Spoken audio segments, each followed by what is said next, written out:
everyone. It's Tuesday, April 29th, 2025, 6:30 PM, Town Hall. This is a public hearing in person for a meeting of the Zoning Board of Appeals. Is there a motion to open the meeting? I make a motion that we open the meeting. We have a motion, we have a second. All in favor? So moved. First order of business this evening is to approve the minutes as they were printed for March 25th, 2025. I make a motion to approve as read. Actually, they weren't included in your package. No, we didn't include We don't have them yet, right? They're not ready yet. Next meeting. That was last. Okay, last one. We're gonna forego that. We don't have them in front of us this evening. Like to, everybody knows Kevin Smith has been serving us for a while now, but at the last Board of Selectmen's meeting on April 1st, 2025. April Fool. Right, there you go. Kevin Smith was made a regular ZBA member instead of an alternate, so welcome to the board. Next order of business, I think you've already taken care of it with the clerk, is because you missed the last meeting, you've watched that on TV and signed the Mullen Rule, so we're good on that. So the old business is our public hearing. We're gonna continue our two meetings from the last meeting and then start with our new business.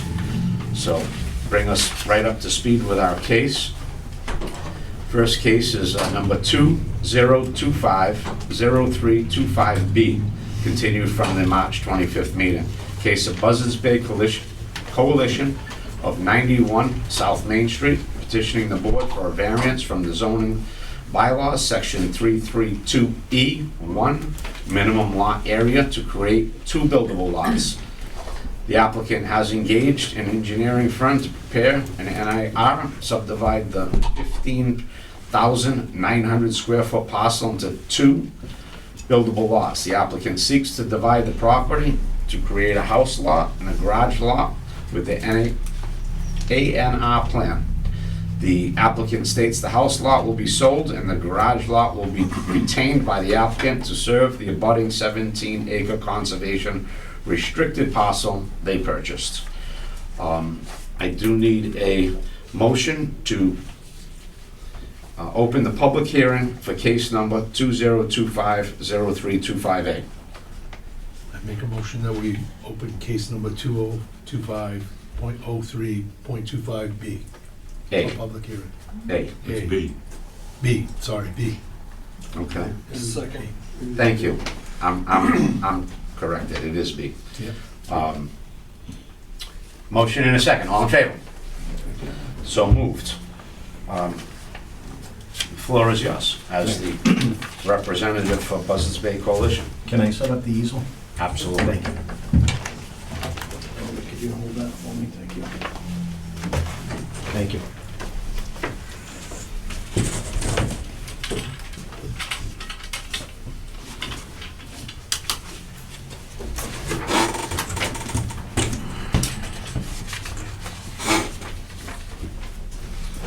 Thank you, Mr. Chair, members of the board. For the record, Attorney Chris Saunders, 700 Pleasant Street in Bedford, Mass, on behalf of the Buzzards Bay Coalition. Thank you. As you're aware, we were here last month. I'll recap. What we're essentially trying to do is, which is a little unusual, we're trying to create a lot that my clients don't seek to be a buildable lot. We would have no objection to any condition of the variance, that the lot either not be buildable, that if a A&R plan is endorsed by the planning board, that there be a caption on it, that the new lot is non-buildable, because we have no intention of building on that lot. Our intention is for this, we'll call it vacant land with a garage, to service the 17 acres of conservation land that will forever be conservation land, and take the house lot that's on South Main Street and sell that lot, all right? What we're looking to do, and last month I provided you with a plan from 1961 that essentially created LaCuyer's Lane. Or on the plan, it's called proposed street.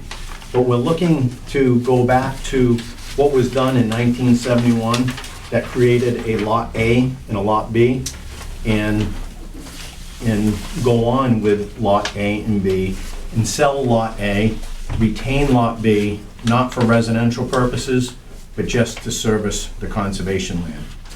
I know at our last meeting, there was some discussion about whether or not there is sewer, septic, what was there.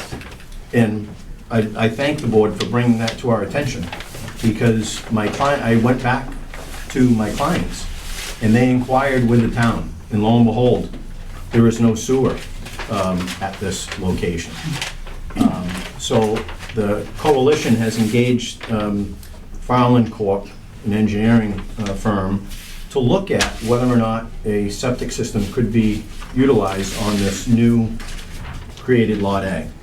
And my clients have informed me, based on their conversations with Farland, that Farland believes there is enough space on this newly created land, that the system has failed, okay? The existing system has failed. Nobody's living there.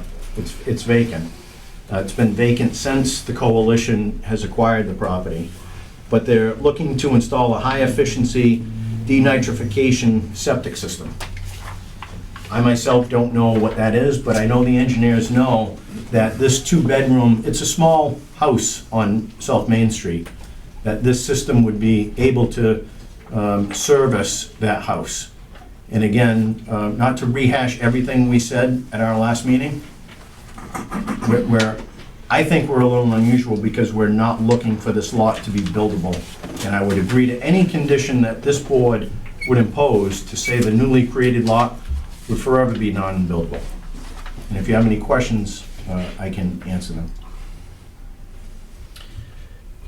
When you're talking about the new lot, you're talking about the one with the garage? The one with the garage. So this is South Main Street, Yep. this is the house, Yep. and this is the garage.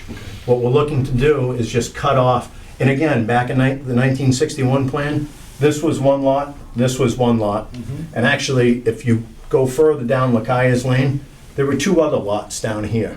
That those are part of, these two lots could have been buildable lots if my clients wanted to, but they chose to include all of this, those that we wouldn't need zoning board approval to build on those lots, those are part of the conservation restriction. So we're looking to take this, cut it off, and utilize this parcel just to service the whole 17-acre parcel that goes all around. My other question is on the front lot, where is the septic system located now? I don't know. I don't know where the septic system is, but I can tell this board that the engineers said that a new system can be installed on that lot. So if the septic system is on the other lot, wouldn't that be considered now one big lot? Like, 'cause What it- he's telling us is on this plan, they believe they can put a septic system on that Lot A to feed that. Without seeing it on paper, I And tend to disagree. I would say if There's they not a lot can't, of land there. if they can't, it's uninhabitable. Cannot be Well, used. see, that's the issue. I believe that there's plenty of land on Lot B to put that septic system. I would But I agree with believe you. without Lot B, it doesn't work. Well, I can tell you the engineers said that on Lot A, they can put a system in there. But we don't have a plan. But again, if what you're saying is correct, that it is, you're unable to put a septic on Lot A, they would never get a certificate of occupancy for that. They would therefore have to then, if they wanted to sell the lot, That's they not would have true, to merge because them. if we let you divide that, and there's a house there, they can't stop you from putting a septic. That's a law. Okay, whether it's a tight tank or otherwise, or we have to, I can't make you take down that thing, so. A tight tank, yeah, I would agree. That's the issue. If I create my own problem, I've got to live with it. And right now, there's not a problem. We have Lot B that you can put your septic on. I don't disagree with that conclusion. I'm just saying the engineers have said they can put this system on We don't Lot A. have a plan. No. And they don't have it approved as well. They No, they say don't. they can do it, but they No. don't. They So- didn't seek so- any type of So, approval. being mindful, at our last meeting a month ago, I went back and told my clients, hey, they're saying there's no septic and that, or sewer. There's And not they're like, sewer. and they're like, no, there is sewer. It was, when they purchased it, it was told to them that there was sewer. So that was a shock to them. Yeah. And we've only had 1 month, so I can tell you that a system has not been engineered to submit to the town for approval, just because of time constraints. Well, again, I wouldn't feel comfortable at all moving forward without the Board of Health. The Board of Health did submit a letter saying that the Title V hasn't been done, this hasn't been. Now you're telling us it has been done and it has failed. That's what I was told. And that, yeah. I so- was told it was back in 2022, prior to my clients owning the property, and that was a surprise to them, that it, So the other thing It is failed. if we were to consider splitting this for other reasons such as using it, saying it's in the district where if there was sewer there, we can shrink the size of the lot, that would be something that would give this board some consideration. But without sewer there, it's 60,000 square feet. You're asking for 5,300. right, That's to go not- back to the original Yeah, that's, size. and after you, I've got 10 more that want 5,000 square foot lots where they're supposed to be 60,000 square feet. That's what I'm up against. Yeah, they're It's, trying to save the garage building, the The- cost of the garage building. I can tell you, if the garage was over here, Be no problem. be no problem. They divide that up and it'd work. Because really, they're not gonna use it Right. other than for the garage, and, That's my whole thing. I don't see the need or the reason for this, because you can easily sell that house, put the septic where it is on Lot B, and build a garage right behind it on Lot C, Yeah. and there's no issue. well, we can't, because from here over, because of the conservation restriction, we're prevented from putting structures on it. So they're prohibited with the conservation. You can't put a maintenance building on your conservation. I don't believe so. I think if that would be the case, that would be, there are so many stringent regulations on what can actually go on conservation land. It's supposed to be open for the public, not for building new structures. Well, like, we've got the sawmill property, you've got the building out front, Information, so. it's, I'm not familiar with that. I'm not familiar with that property, where the building is. oh, it's Buzzard State Coalition owns it, and they've got a building I'm there just that saying, you can I'm go not through familiar and with beautiful. Yeah. when the structure was built, when the conservation restriction was put on, I don't know. Yeah, Um, I agree with you. I don't see, Yeah, we're gonna create a problem that's gonna become our problem. mhm. And that doesn't, that doesn't make sense. there's no doubt. This building this property could be sold with a life lease on the bond. I think there's other avenues to go to it where you've got a 50, 100 lot. And the building is set back about 40 feet. So you've got 60 by 50 to get a septic in there, the spare, the reserve, I don't believe that they should be giving up 100 by 100, basically double the size. Right. Lot B is double the size of Lot A. I mean, that's where the septic for this belongs.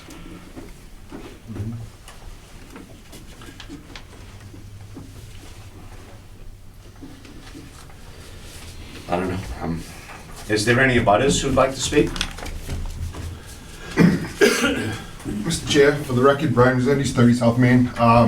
They got a big barn at 89 South Main on the property, right across from the quarry. That big barn out front, they just cleared out behind it. That's storage right there.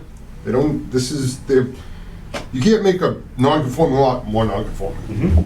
This, Excuse me, that barn is part of the property too? yeah, Part of the conservation restriction, yes. Okay. On the existing parcel. So what kind of shape is that building in? No, but obviously that But can be that's- repaired. That can be repaired, that's the one that, yeah. Is there any other abutters would like to speak? Any of you gentlemen like to speak? Does anybody have an opinion that they want I to speak think, about? to me, it doesn't make sense to do this. And We're gonna cut to one lot just so they can sell the house and create a problem for the town. When they have that, now, I didn't know about this barn being part of that property. I mean, that's the perfect place to go. They can put they have a road, I think an access road behind the house somewhere, right? I mean,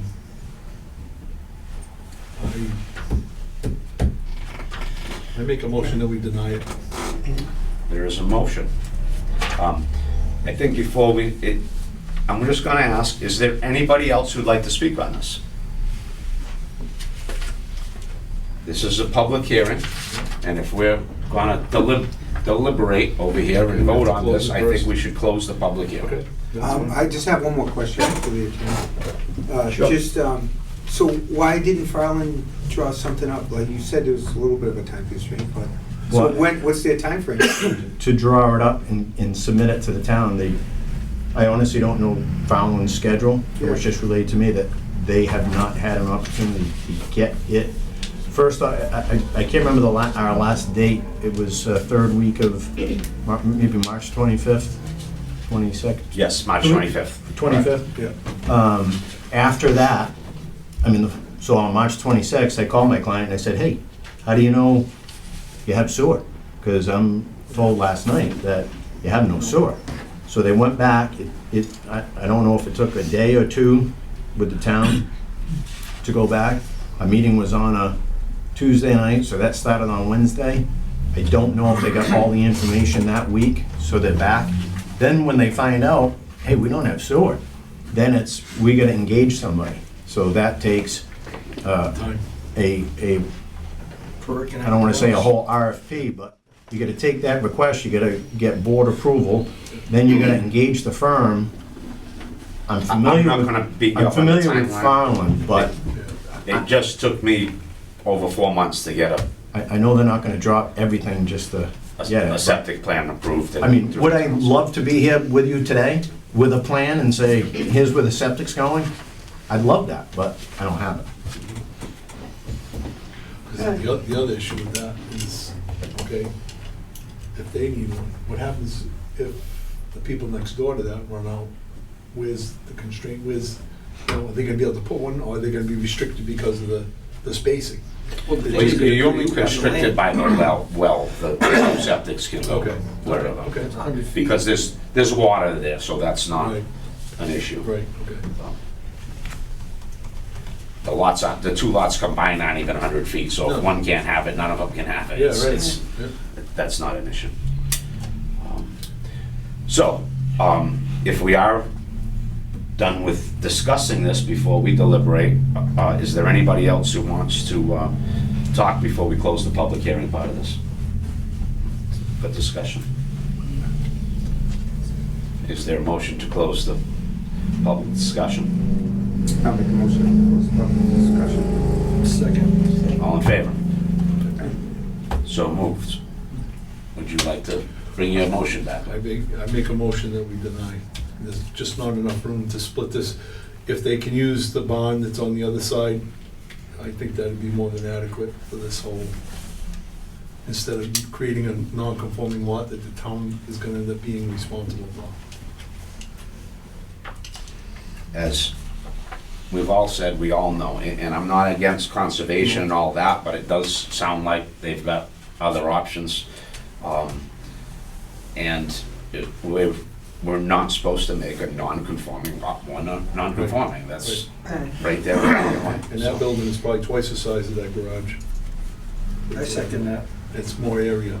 There is a motion and a second deny. Any They other? have the land, that piece of parcel, if they need to put the septic in, they have the area. And that will open a can of worms for 52 people every meeting. There's a motion and a second. I'm gonna ask for a vote. All in favor of denial? Raise your hand. It's unanimous. Thank you. Thank you for your time. Sorry. Okay.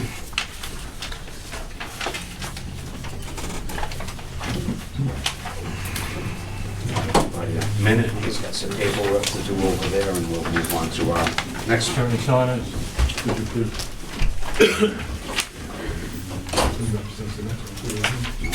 Pass that on for signature on page 2. I'm sorry? You could, this is the information sheet for the Board of Appeal applicant, so this case was denied. All right. No, that was We'll, another one. we'll continue while they're handling that over there. And our next case, Yeah, for the applicant. 325D. Continued, also continued from our March 25th, 2025 meeting. Case of Norman Shirtleaf for property located at 79 Middle Road, petitioning the board for two variances from section 331E1 minimum lot area and section 331E2 minimum frontage to create two buildable lots. This applicant has engaged engineering firm to prepare an ANR plan to subdivide 20,327 square foot parcel of land into two buildable lots. The applicant seeks to divide the property to create a house lot and to be constructed house lot with an ANR plan. Representative, back at you, okay, thank you. Proceed. I don't think you need to introduce Okay. yourself again. Right, thank you. Chris Honors on behalf of Norman Shirtliff. What we're looking to do on this particular property at 79 Middle Road is take, as you said, just over a 20,000 square foot lot and make it two lots. The reason why we're here today, and I'm sure everybody in this board, everybody in town knows the housing crunch. There's a big push on AUDs. You know, we need more housing. I can tell you that I spoke to a real estate agent last week, and I think as of last Monday on MLS, there were 3 properties listed for sale in the town of Acushnet. So we need more housing. And what we're asking this board to do is create more housing for our people in Acushnet and have it fit into the neighborhood. Mr. Chairman, if I can approach. Sure, please. I thought I had 5 copies of this, but I have 4 copies. This is, this was taken from the town of Acushnet GIS. And as you can see, like, the overall makeup of that particular neighborhood, this particular lot is the largest lot in that neighborhood, on all those streets around there. And what we're looking to do is cut the lot essentially in half to make it look like all the other lots in the neighborhood, so it would fit in the neighborhood and it would provide safe housing for people in this area. You know, I can't reinforce how much housing is needed, and this would certainly not be a detriment to this area. There would be adequate place for a new septic, and I would respectfully ask this board to take the existing lot and just essentially cut it in half. So this is our house lot on Middle Road. The lot contains over 20,000 square feet, and just make it a simple lot like every other lot in this general area.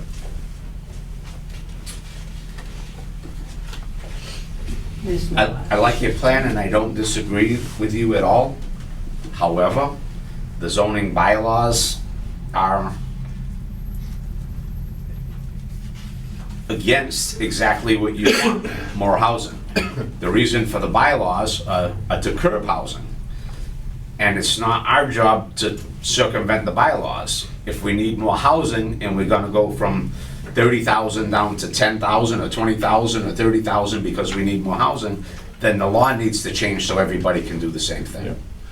And I don't disagree, but I would just say that my client by right could do an ADU, which would create more housing, but we think creating an actual structure that looks like all the other structures in the neighborhood would probably be better looking, would probably be better for the town tax base as a nice, we'll call it a cape, as to an ADU. Again, I totally agree with you. That's what should be happening. We should have you know, the problem is, for the past, the past 4 months, we haven't seen any of this. And now in the past 4 months since ADU it comes out and our state says we need this and they're forcing it on us, they've already opened up a Pandora's box where just about every house in town can put another 900 square foot house on it. So I don't think it's for this board to come in and say, we no longer need 60,000 square feet because there's a problem. It's for the town to go to a town meeting and say, whether it's in neighborhoods where all the lots are 10,000 square feet, or whether it's here or whether it's there, we want an avenue where we can do smaller lots. Because the town went to town meeting and voted for 60,000 square foot lots for a reason. They don't want development. They don't want new housing. They don't want to overload the school system. And this does the opposite. This says our board doesn't care what they voted on. We can just pick out lots and say, no, you got 20,000 square foot, only a third of what's required for anybody else coming into town, and we're gonna let you get 2 on that 20,000. It just doesn't make sense. I don't disagree with you at all. In this neighborhood, 2 houses on there would fit right in and it would be fine. But the town doesn't want new houses, that's why they put 60,000 square foot as a number, instead of the 30,000 we have. They wanna keep growth to a minimal, and I don't think it's our board's job to say, you're wrong, we're smarter, we're gonna let everybody build. That's just my opinion on it. I think we're here to say, if you've got 60,000 square foot lot and you've got all the frontage, you've got everything you need, but you got 59,900, it's something we can work with. You're there, you meet most of the parameters, you got your 150 feet of frontage, you've got everything the town wants, you're short a couple hundred feet, we can talk about it. But you're taking a non-conforming lot, it's got 20,000 square foot lot, 1/3 of what's required to build, and you wanna get 2 lots. Yes. It's a huge stretch. It's not something I'm comfortable with. I think for this sort of thing to take place, the bylaws need to be rewritten. I know they've got a master plan in discussion, and this is the stuff they should be discussing. That in neighborhoods with 10,000 square foot lots, you can build on your 10,000 square foot. In neighborhoods with 30,000, it should be 30. Neighborhoods with 60, it's 60. But the truth is, in neighborhoods that were developed 20 years ago with 30,000 square foot lots, if you own 2 of them, you can't even build on the 30,000 square foot lot. That's the law. That's what we're tied to. I don't see how this is something we can do. And again, knowing I got 3 more cases coming up and everything else, and everybody wants the same thing. Everybody, because of what the state's doing, is saying, I can fix that. I've got a little lot that I can build on. We don't need an ADU in my backyard. I got 10,000 square foot right in a neighborhood where it fits. And I agree with that. But I think the law needs to be changed to do that. It's not for us to circumvent it. That's all I got. Is there any abutters who'd like to speak on this? Or anybody else who'd like to speak?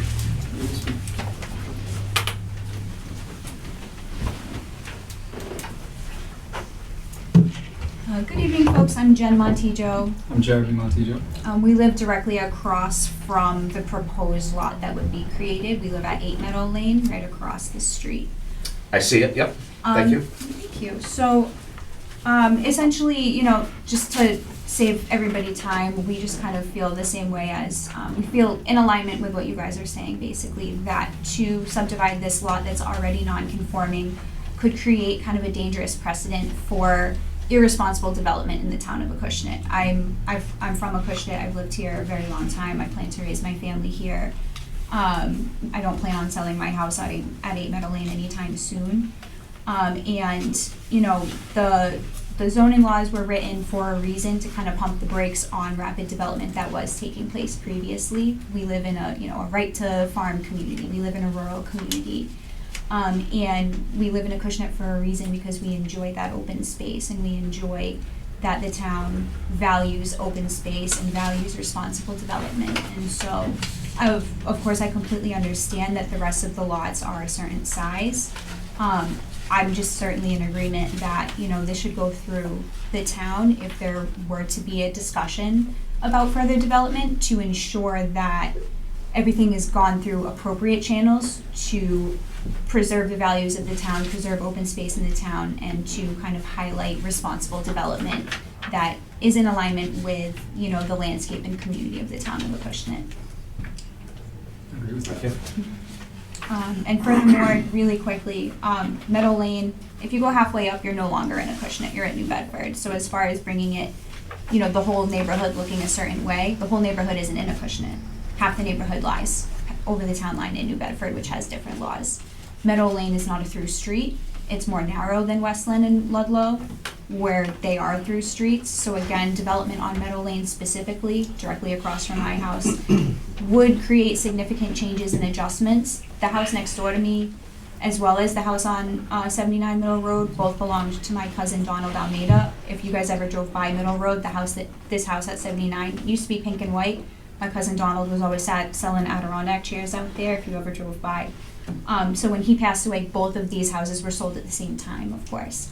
So it's just a lot of change all at once, really rapidly. New folks moving in, expanded driveways and stuff, and it looks great, and I'm so excited to see new life in my neighborhood. I just want to make sure that it's gone through the appropriate channels, and that everything is, by the board, by the books, responsible and carefully orchestrated and planned. Thank you. Thank you very much. Good evening, Chair, members of the board. I'm Joe Amro. I own 81 Middle Road, which is adjacent to 79 Middle Road there. And I've been there 19 years. I'm very familiar with Donald, his wife Edna, and daughter Kim. I helped look after the property for Donald, shoveling the driveway, tending the land and everything else on that house, and also the other one there on Meadow Lane as well. Things change. I get property, it's a vacant property right now. Even when I first moved there, we've had a lot of issues with people throwing trash, dogs, people running through the yard, and everything as such there the whole time that I've been living there. Even though like 3 years ago, we had an issue there in October there.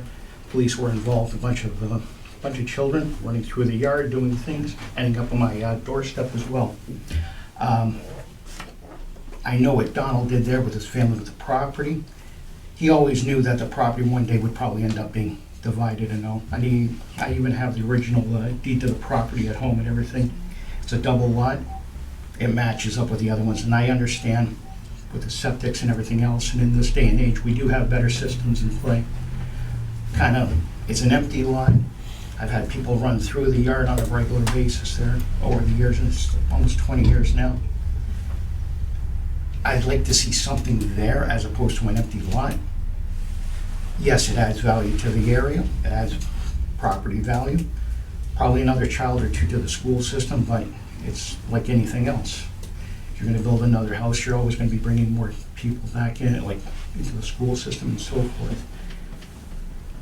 It's a big property, it can be divided. I know Mr. Shirtliff's intentions with the house is good. I've seen what he's done with other properties and all. He's not there to devalue the property. He wants to make it more complete like anything else. And if he still even, it's an empty property. It's a big house. It's a beautiful piece of land and everything. And like everything else, other things happen, people cut, like I said before, just people cutting through the yard and everything else, animals,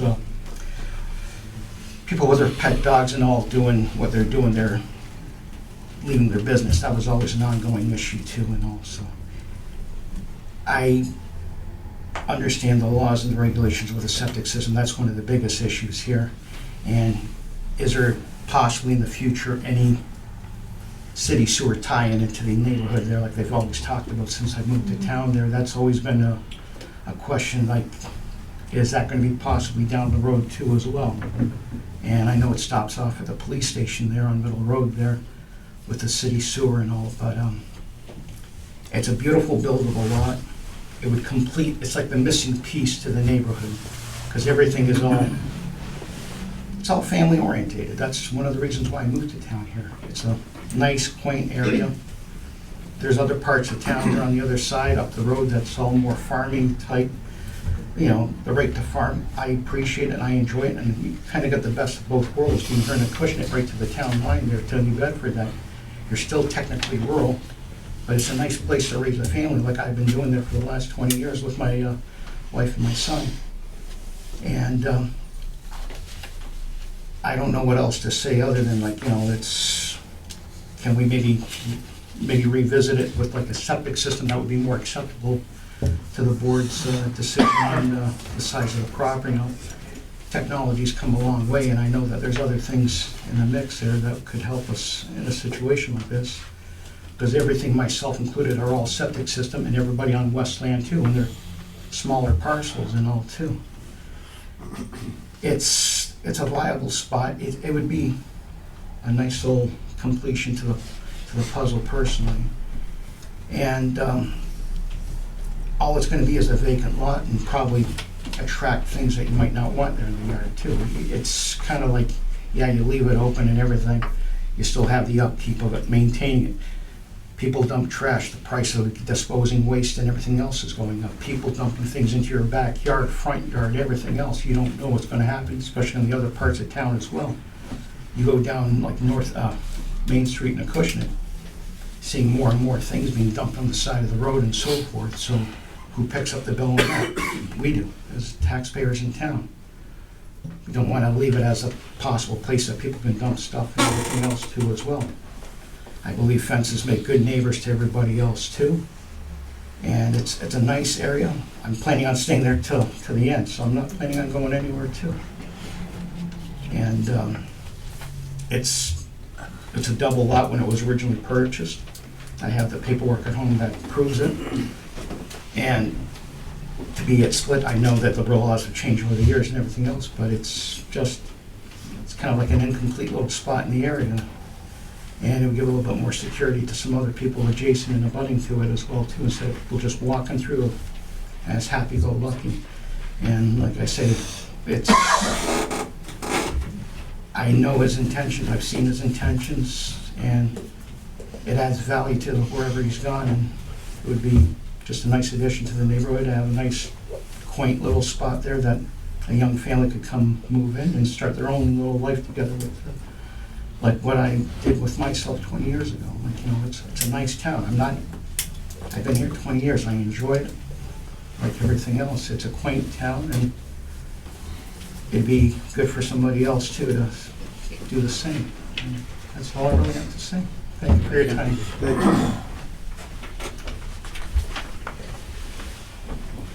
Again, the map in front of you shows the same. I don't disagree that it would fit right in the neighborhood to be two lots. Once again, we're taking a non-conforming lot, making it more non-conforming.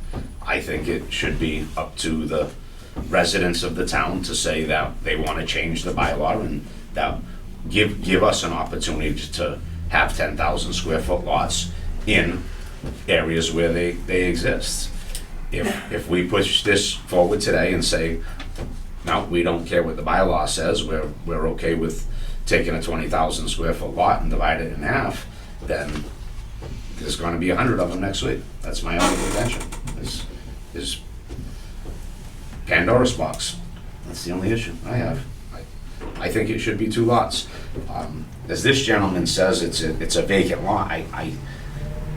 I can see with new buyers it not being that. I mean, anyone who builds anywhere else in the town, we gotta build on 30,000, 45,000, 60,000 square foot lots. So to say that that other 10,000 square foot won't become a nice lawn with a fence around it and a pool in the backyard is kind of nonsense. That's, the old owner didn't do that, but a new owner could very well turn that into a big, beautiful 20,000 square foot lot with a swimming pool and a fence and everything It's else. very rocky there, I get to that. Well, if it's very rocky, it's not suitable for, But it building matches the either, perk so, test too, so. you know, if you can put a house, you can put a pool, you can put a lawn, you can put whatever you want. Any other comments from anybody? Or- Are there any other abutters? Are there anybody else who wants to speak? Is everybody okay with closing the public Make a motion hearing to part? close the public hearing. I'll second. Discussion. All in favor? So moved, so discussion amongst you guys, whatever you think. Yeah, no, heard you're mine. right on about, like, said 20,000, I mean, everybody would do it, so. Everybody would do it. And it's our job to kind of say, no, you can't, because of the bylaws, so we have to go by the bylaws. Can't really just make up our mind and say it's nice. I agree it's nice, but, you know, in that area, I've been But- asking the town, I was on the bylaw review committee. Apparently, that committee, we're only supposed to discuss what other people bring forward.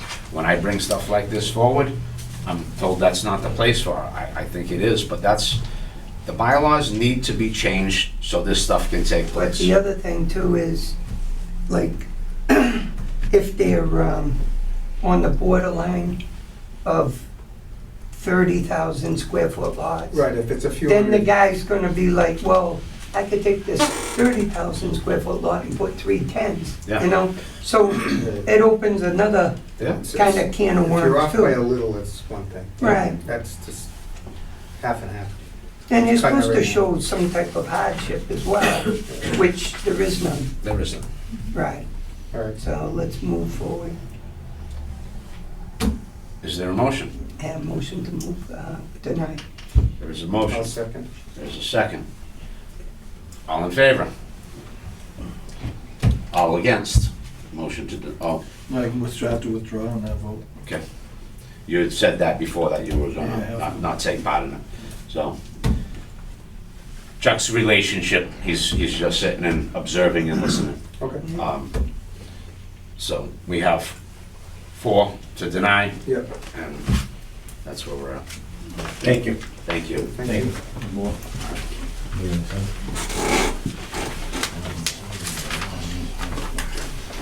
This is gonna go to appeal.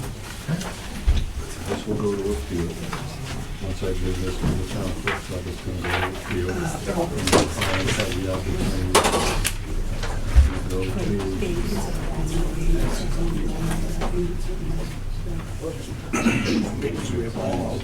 Yeah, let's get through this first. Okay. Thank you. Thank you. Thank you, Chris. Off the licensing and new business. Thank you,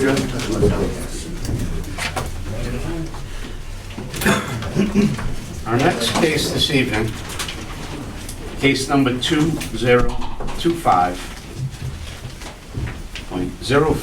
2025.04.29A, case of John LeBlanc, trustee for property located at 1315 Main Street, petitioning the board for a section 3.4 special permit, conversion of a non-conforming use. Permitted premises is located in a Residence A zoning district and is a pre-existing non-conforming use structure. The applicant proposes an 1,872 square foot house on lot 44 and a 2,787 square foot house on lot 44A. There are 2 existing buildings now on lot 44. Somebody here to represent? Good evening, Chair and Board. My name is, Before I let you start, can we, can I get a motion to open the public hearing part of this Make case. a motion, make it public. Second. All in favor? So moved, please. Good evening, Chair and Board. My name is Craig Medeiros. I'm an attorney based in Middleborough. I'm the attorney for John LeBlanc, who is both the owner and the applicant for this application for a special permit for the property located at 1315 Main Street. As a brief description of this request, we are proposing to replace the existing commercial building on the lot numbered 44 on the plan submitted to you with an 1,872 square foot single-family residence. Further, we are looking to replace the mobile home, which is located on lot 44A on this attached plan to the application, with a 2,787 square foot single-family residence. It's the intent for this rear residence to be built and occupied by Nicholas LeBlanc, who's the owner's son, who grew up at Acushnet and is looking to move back to Acushnet. This approval is needed as both of these lots are undersized pursuant to the current Acushnet zoning bylaws. The current Residence A zoning district requires 150 feet of frontage and 60,000 square feet of area. Lot 44, which has the commercial building on it, does have 150 feet of frontage, which is conforming, but it has 30,765 square feet of land. Lot 44A has 28 feet of frontage and 35,492 square feet of land. The new proposed single-family residences will meet all setback requirements. As indicated in our petition, we believe that the proposed use of this premises is consistent with the surrounding area. Significantly is better visually. I've attached some pictures of the current site. It's currently used as a contractor's yard, mobile home storage site. We're looking to build 2 single-family residences. One thing which differentiates our request from some of the other requests on the docket tonight is there are 2 currently existing structures on this site.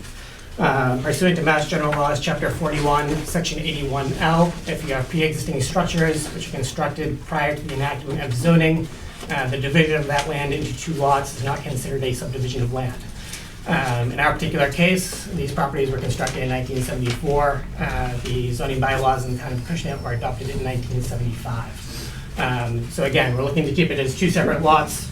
And then the houses to be constructed are the same size in terms of square footage as the buildings which are already there. In a certain sense, the property will be more conforming because you're taking a commercial building out front and converting it into a residential dwelling, which is what is allowed in this district, as opposed to a commercial building, which is not allowed as a matter of right. Thank you for your consideration, and if the board has any questions or concerns, either I or John LeBlanc would be happy to answer them.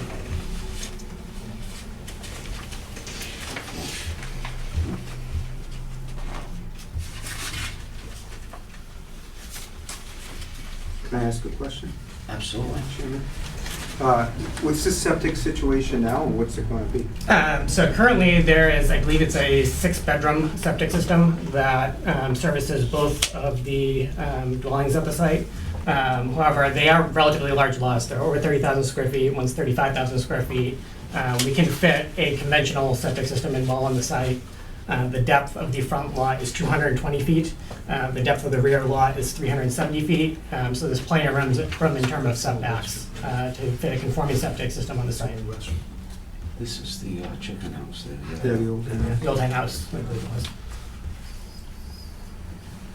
Like I said, it's kind of a misnomer on the street. It's an old pre-existing commercial building. A residential dwelling would be more in character with the neighborhood.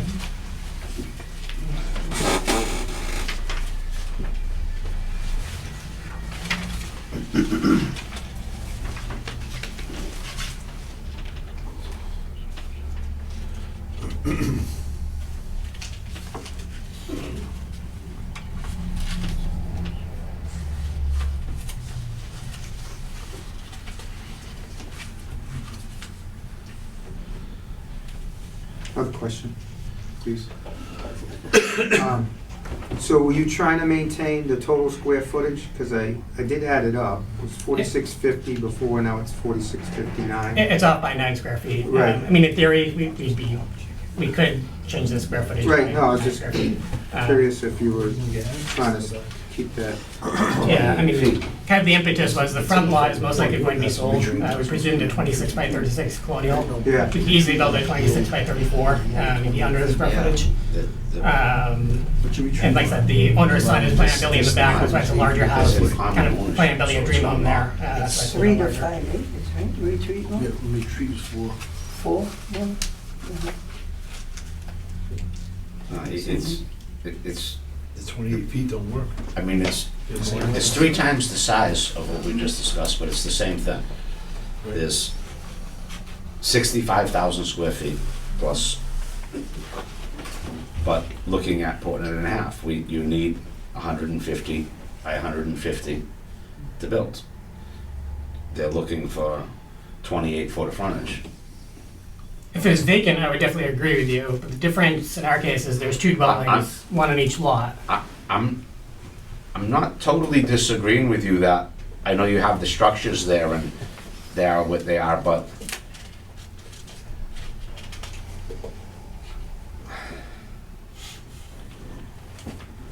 And also, if we build something bigger, we if it was allowed by law, you wouldn't be here, is what I'm getting at. Well, it's allowed by special permit. I'm not requesting a variance like the other things. I mean, pretty much we're looking to take a non-conforming use and continue a non-conforming use that's of the same nature that it was before. Like I said, the primary argument is it's partially commercial now. Residential is more conforming than it is already. We're looking to keep the same square footage. We'd be willing to reduce the square You're footage. talking about putting a house in the back, correct? There already is a house in the back, but the mobile home is in the There's a back. mobile home. Okay, Yeah. 40 foot. I mean, you only got 28 feet of access. How's the fire department gonna get in there? You're right, well, that's the way it is currently, though. They're currently 2 separate lots, and there's 28 feet of access to that But mobile it's, home. but it's all the same owner right now, right? Correct. Is that, yeah. And they're gonna divide, I mean, I mean, in theory, we could divide the mobile home onto a separate lot and sell it that way, as is. I don't disagree. Yeah, I drove in there today. I mean, they both are in pretty bad shape. Yeah, Mobile homes especially, but. and like I said, if it's something that the board's concerned about in terms of Is size, somebody living in there? yeah. There's someone in the mobile home. But even the old hen houses, it might be salvageable, but yeah, it's in rough shape. So he could sell the mobile home the way it is right now, so. I believe so. That's why I'm trying to wonder what we're looking to vote on, because okay. I don't disagree that That's if there's 2 buildable. separate lots that have dwellings on them, if it's not subdivided, this isn't subdivided, you're looking to subdivide it. No, it's already subdivided. It's already It subdivided. was deeded as 2 separate lots, it was Because he can subdivided in sell the mobile 1974. home as is, so it's already I don't, established. again, I'm trying to figure out what you're here for. Well, if we're tearing down a non-conforming use, we need a special permit to rebuild a new structure in its place. So what he's trying to do is keep the same footprint, so that he doesn't get into I mean, the, in Well, theory, it's not the- the same footprint, that's it. There's a very small mobile home, and we're talking about a, Overall, same footprint, 1,800 that's what I was square- saying. It's overall, correct, overall, it's but not. it's definitely not the same. The kind of quirk in this is we'd be able to keep the same footprint on the back for building a standard size colonial. Like I said, my client's son is trying to build a house in the back that's larger than that. In theory, we could build a house in the back with a 900 square foot foundation. But like I said, it's a cumulative matter. The building in the front is 3,750 square feet. We're building something much smaller in the front to kind of compensate for the lot in the rear. And as a cumulative matter, the total lots combined are no less, are not more non-conforming than they are already. If you look at the lot in the front, if we were to build this 1,872 square foot house, it's obviously more conforming than what's there already, significantly. It's just a question about the rear parcel. so, You so gotta build a you, bigger house. you're saying he probably don't need to be here? well, I understand, he doesn't need to be here to sell these as 2 lots and to have somebody dwell in them and do whatever. But they're looking to upgrade the size of them and do it while the same person owns it versus selling them off and them people coming here and saying, I have a 900 square foot house, I want to build a, 3,000 square foot house. So, again, there is a lot of land there. There are buildings there. I'm not anti at all. I'd like to hear the neighbors in this because, again, they've been dealing with commercial buildings there their whole life. Does the neighborhood want two nice dwellings there versus what they're looking at now, I think that's something that should be considered. Yeah. All right, thank you. I'll look. So, Yeah. thank you. I do want to hear from any abutters if there are any here. Flintbury Sewers, 1333 Main Street. I have something I want to show you guys. Can I approach you? Please. So, when this was bought in 2010, it was legally 2 lots. Okay. As soon as it goes into single ownership, you lose that. I don't disagree, but the dwellings, as he says, it is an issue. Not dwellings, but the separate buildings. So on, The state says you can, in 2010, they closed that deal with the trailer. okay? Kelly wasn't here today, so lot cannot be sold separately. So it's one lot. Okay. So you can only build one house on that lot.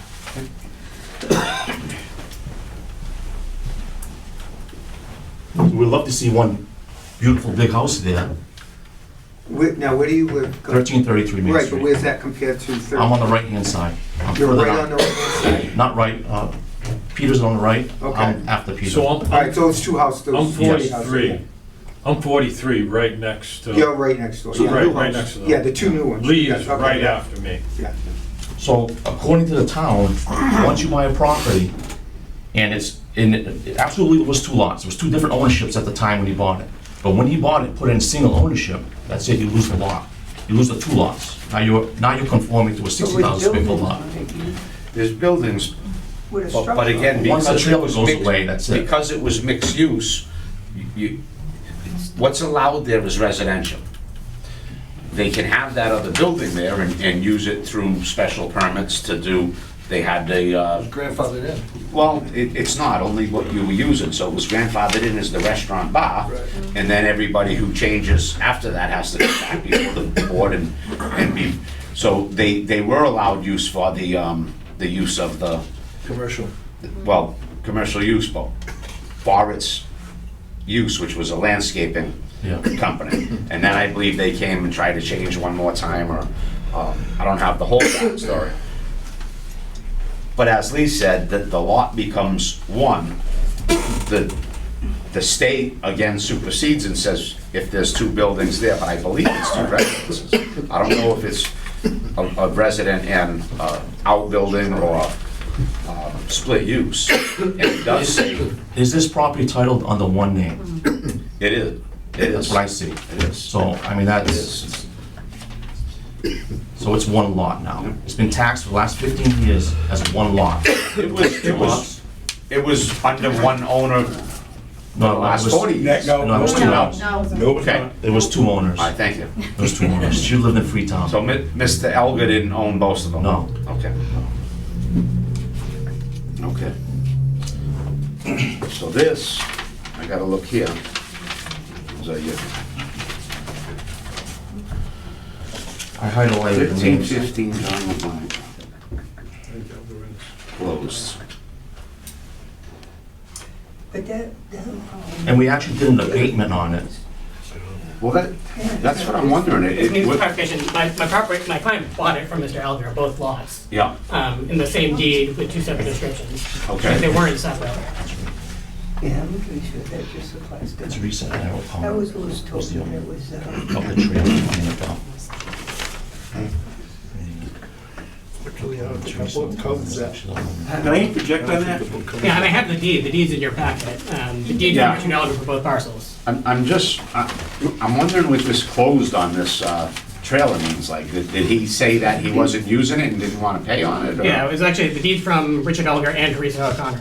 It says right here, as it was a multi-sale, so it was 2 Sure. owners, selling 2 properties as a multi-sale. Sure. I mean, if one of these lots were vacant, I totally agree with his opinion. They merge as a matter of zoning. But like I said, pursuant to Mass General Laws, Chapter 41, Section 81L, if you have 2 buildings which were in existence prior to zoning, they do not merge as a matter of law. right. So, if that's the case, why would your client think that that back lot was worth $34,000? I'm not sure what you mean. Well, It was an abatement done. according to the assessor's stuff here, Sure. they went in and said, you know, we want an abatement because there's no value in the back lot. Yeah, I mean, I never filed for an abatement. What year was that? Well, last year, or currently on this property, you're paying for $34,000 of valuation for the back. The front is valued at $525. Okay. No, they're not paying, excuse me, they're not paying on anything on that back lot, they're paying as one lot. In 2010, if you look at the top of that, it says closed, it was closed on the back lot once they did the abatement. That's what I'm seeing, yeah. I never filed an abatement since I've owned it 10 years. But it looks like you said it's one lot, or somebody did. I mean, in theory, if you have it as a separate lot, it's better for the town in terms of taxation. It'll be taxed as a fully buildable I don't lot. as opposed to disagree, but what I'm- $34,000. What I'm saying is, if we wanted to develop that property, everybody knows that the valuation of a lot is at least, $175,000, Sure, I agree with you. I'm not saying it's under assessed. I would agree it should be assessed with more. Prior to this, it's 34,000. Yeah, it's too low. I agree. I don't. But look at the year before though. It was the abatement done, whether it was Mr. Elgar or the owner of the property. Somebody did it in 2010. The abatement was done in 2010. Yeah. My client bought the property in May 20th of 2010, so it must have been done right before the sale. I think it was done on, Well, it's done in January, right? So it was before I bought it. no, it was done on 10/18 of 2010.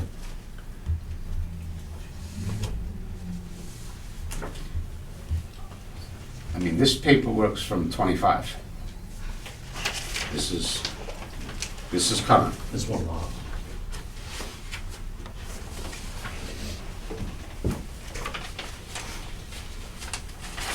I don't know. Is there any other residents who want to talk on this? Anybody else want to talk on this? So, I live at 43A on the piece of paper. Yeah.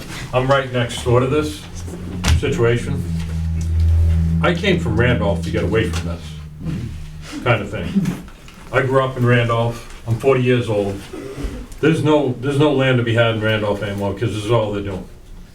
I propose, there's no problem with one family structure. One house there. It's actually they don't need anything for one family.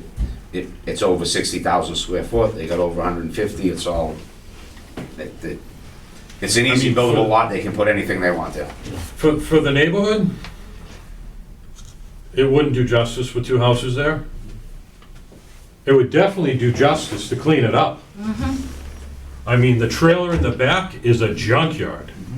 It's, you were there, right, Yes, sir? I was. What's your name, sir? Randy Deter. Randy. Yeah, I was It there. is an absolute junkyard. So if this guy wants to put this up, and this is how he takes care of his properties, regardless of whether it's him or somebody that he's renting to, would anybody like photos? I know the property well. I actually submitted photos as part of the application. Bylaws, as we've all heard here tonight, are there for a reason. There's a reason why you have to come here and argue about everything. It appears to me that Acushnet doesn't want this stuff being done. That's why we're all here tonight. Why everybody has spoken before me. They all say the same thing. They don't want anything split up, for the most part. I want the same thing. From my understanding, this at one point was two lots. This guy wanted a tax break. No, this So- guy didn't. I'm speaking. I don't care. The I'm speaking. guys. Please go. This guy wanted a tax break. So he combined it into one to get his taxes down. That was 15 years ago. Now he wants to cut it in two. He wants to put a relative in one and sell the other and put some cash in his pocket. Well, maybe he should take care of the property he's got first. That's all I got. Thank you.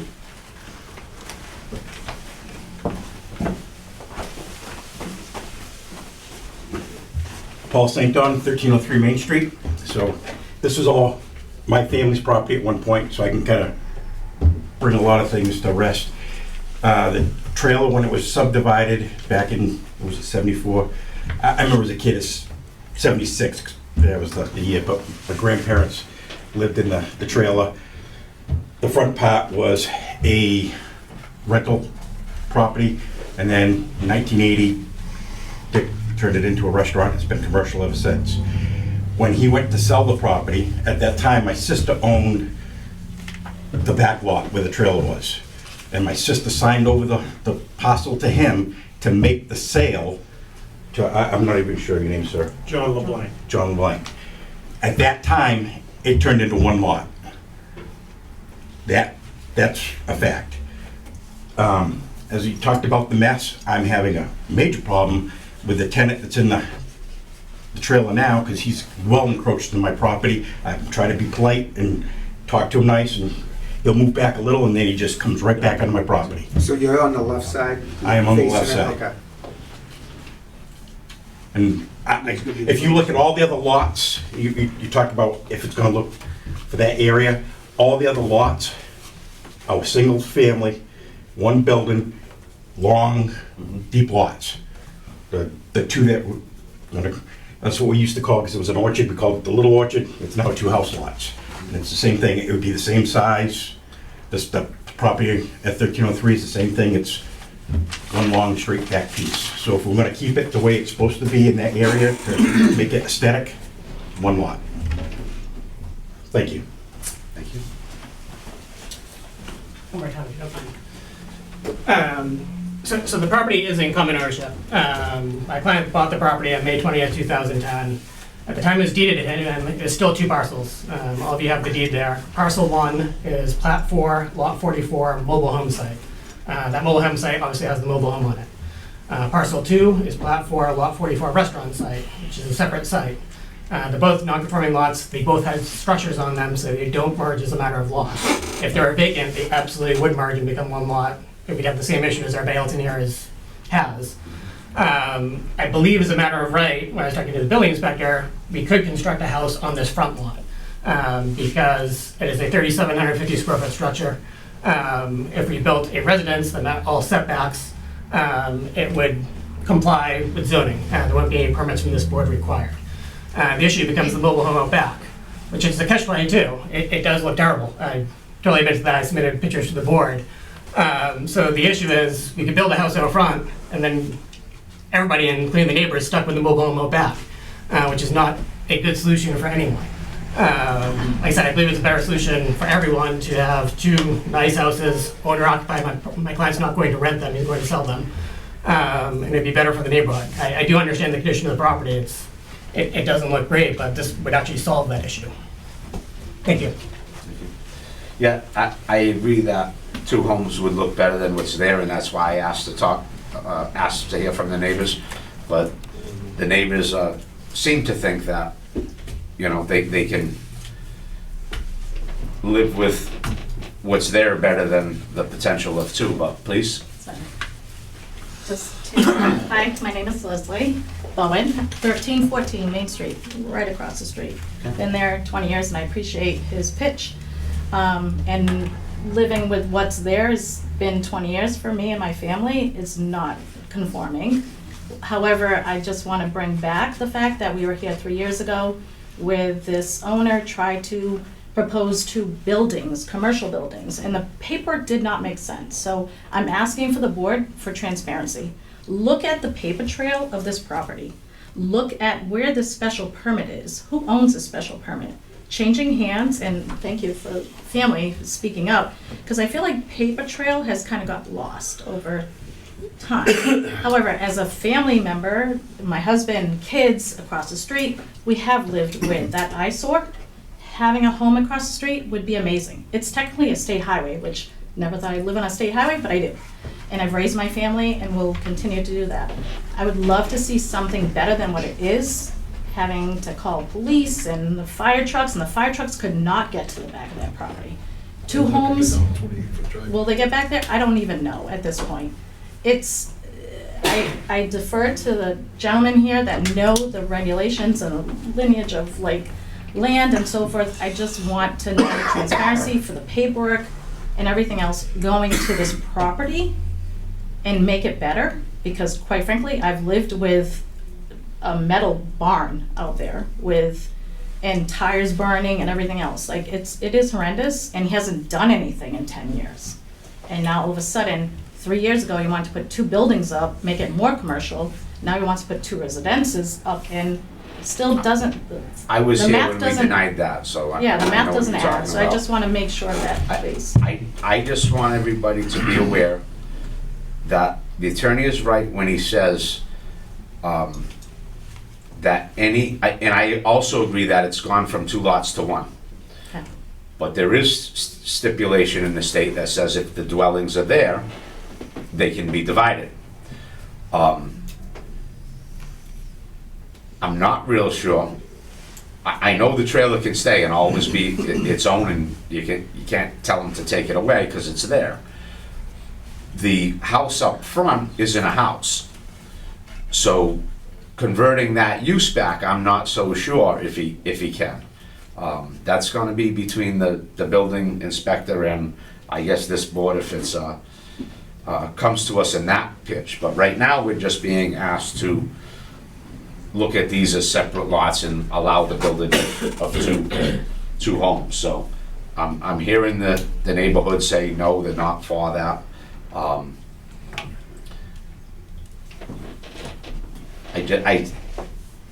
I want to just play devil's advocate and make sure that everybody's aware that technically probably can get a permit to build the house on the existing footprint of the front building, and then come down the road and say, I want to build another, but if the trailer's 900 square foot, then basically anybody can do that under the ADU unit anyway, so there's really, But it can't be sold as 2 lots. can't be sold as 2 lots, there you go. So So everybody knows. that's a good point as One well, lot. so. I believe under chapter 41, section 81, it can be sold as 2 lots because the buildings existed prior to zoning. Because the 2 buildings are there, you can do that right now. But I'm not sure that you can then go again and say that that front lot or that the back lot could ever be anything bigger than that 900 square foot home. Very possibly, that is correct. And to my point, like I think that personally, I don't live there, but I would think that a single family house would be better than that mobile home there in terms of in a butter, especially with how it looks. Especially having a single family house, a mobile home that's there, it looks terrible. Anybody else from the public want to speak? Having nobody else want to speak, do you guys want to close the public hearing part of this hearing? I make a motion that we close the public hearing. I second. Motion and a second, all in favor? Okay, so back to discussion, whatever you guys think. My question, when this still comes out, this 28 foot, do we have any jurisdiction over that? Or is that just because that's the way the lots are now? Because I mean, you're not gonna get a fire engine up 28 feet. Not happening. Again, it's already existing. It's already existing, so it's out of our realm. So what does did they make it 1 lot? Nobody made it 1 lot, and it's automatically combined by single ownership. But if there's structures on it, it really. They still have to go back and. Yeah, but the combined ownership's only for vacant lots, as far as I know. It was for subdivisions, right? There you go. I agree. It's not for when buildings are on it. What's happening is they're looking to expand on the buildings. So they can't do that without your approval. Yeah, taking The lot- 900 and trying to make it The lots can be, 2,700. the lots can be split and sold according to state law because there's the separate buildings. Right. But they haven't been, they've been basically not paying taxes on a buildable lot back there. So there's gonna be, That's an issue. it is an right? issue. So that goes back to, did it ever get properly done? Which, right?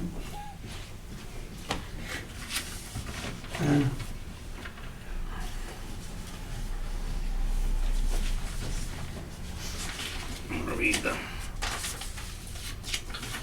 description one more time here. Creation of non-conforming use. again, they're not asking us to subdivide land, they're not asking us about frontage or any of that. They're asking us, A, to change the use, and B, to allow a bigger home than what the structure is on the back. And that's, I guess, where I think lies the biggest problem with us, is right now, the neighbors don't want a house behind there on a small lot. They're stuck with the 900 square feet, but Right, that's but you can't put you have to use the same footprint. correct. Exact same footprint. Correct. Right. So I I've think ran hearing the into- I've run neighbors into not that. want more, that we have to hold them to what they have and let them go that route. But Right. it's- Say that again? So they can't expand They can the be 900 foundation. feet. Correct.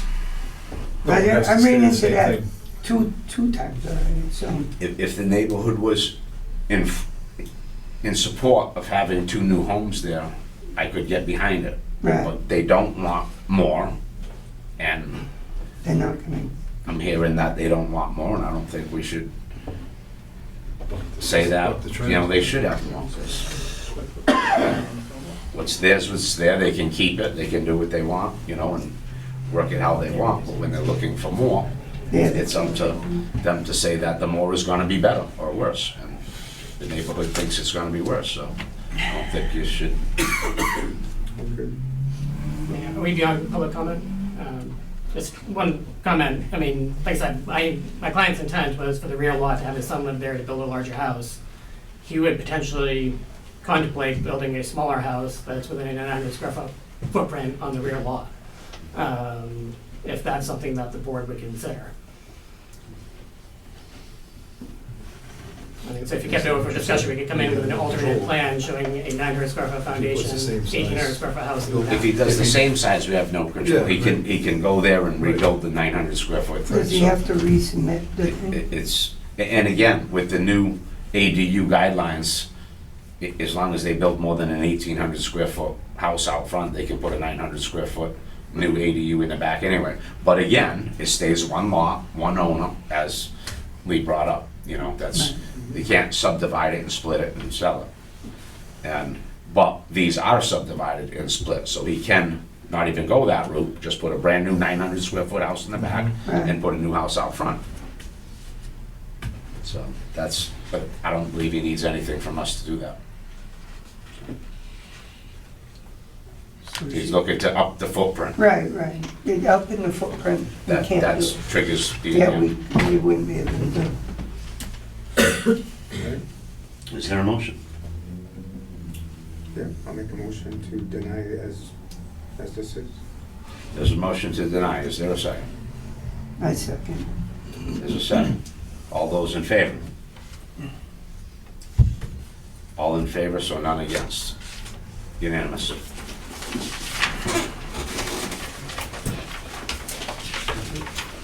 All right.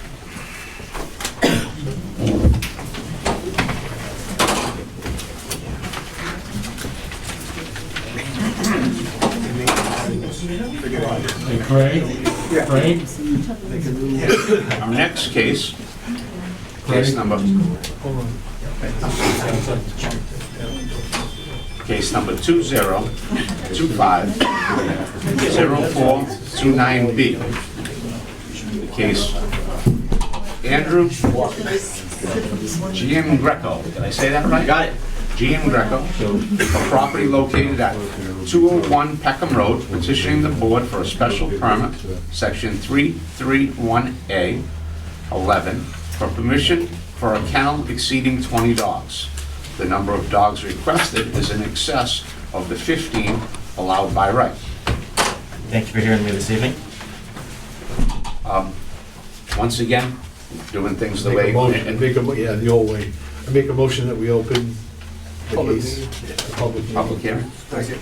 Yeah. All in favor? Aye. You got it.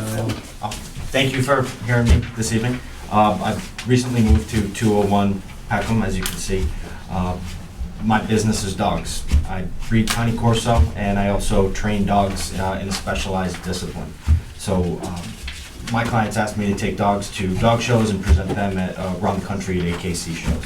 So the style of training that I do is a unique discipline. It's very unlike normal boarding kennels that are just open to the public and are soliciting business off the street. The type of clients that I deal with are a specialized niche market, and the dogs that I bring in are there for training, not for the traditional doggy daycare as a lot of places are. So you're looking to go over the 15 allowed by right, and you want 20 dogs there. There's always gonna be more than that, or it varies, and 20 would be the max? It varies. I'm looking to go beyond 20. I have dogs that I train, and I also have a breeding program as well. As I mentioned, I breed Cane Corso, which is a rare breed Italian farm dog. I So- believe 40 is the max on 40 is- on what we're voting on. Okay. And What's the max, 40?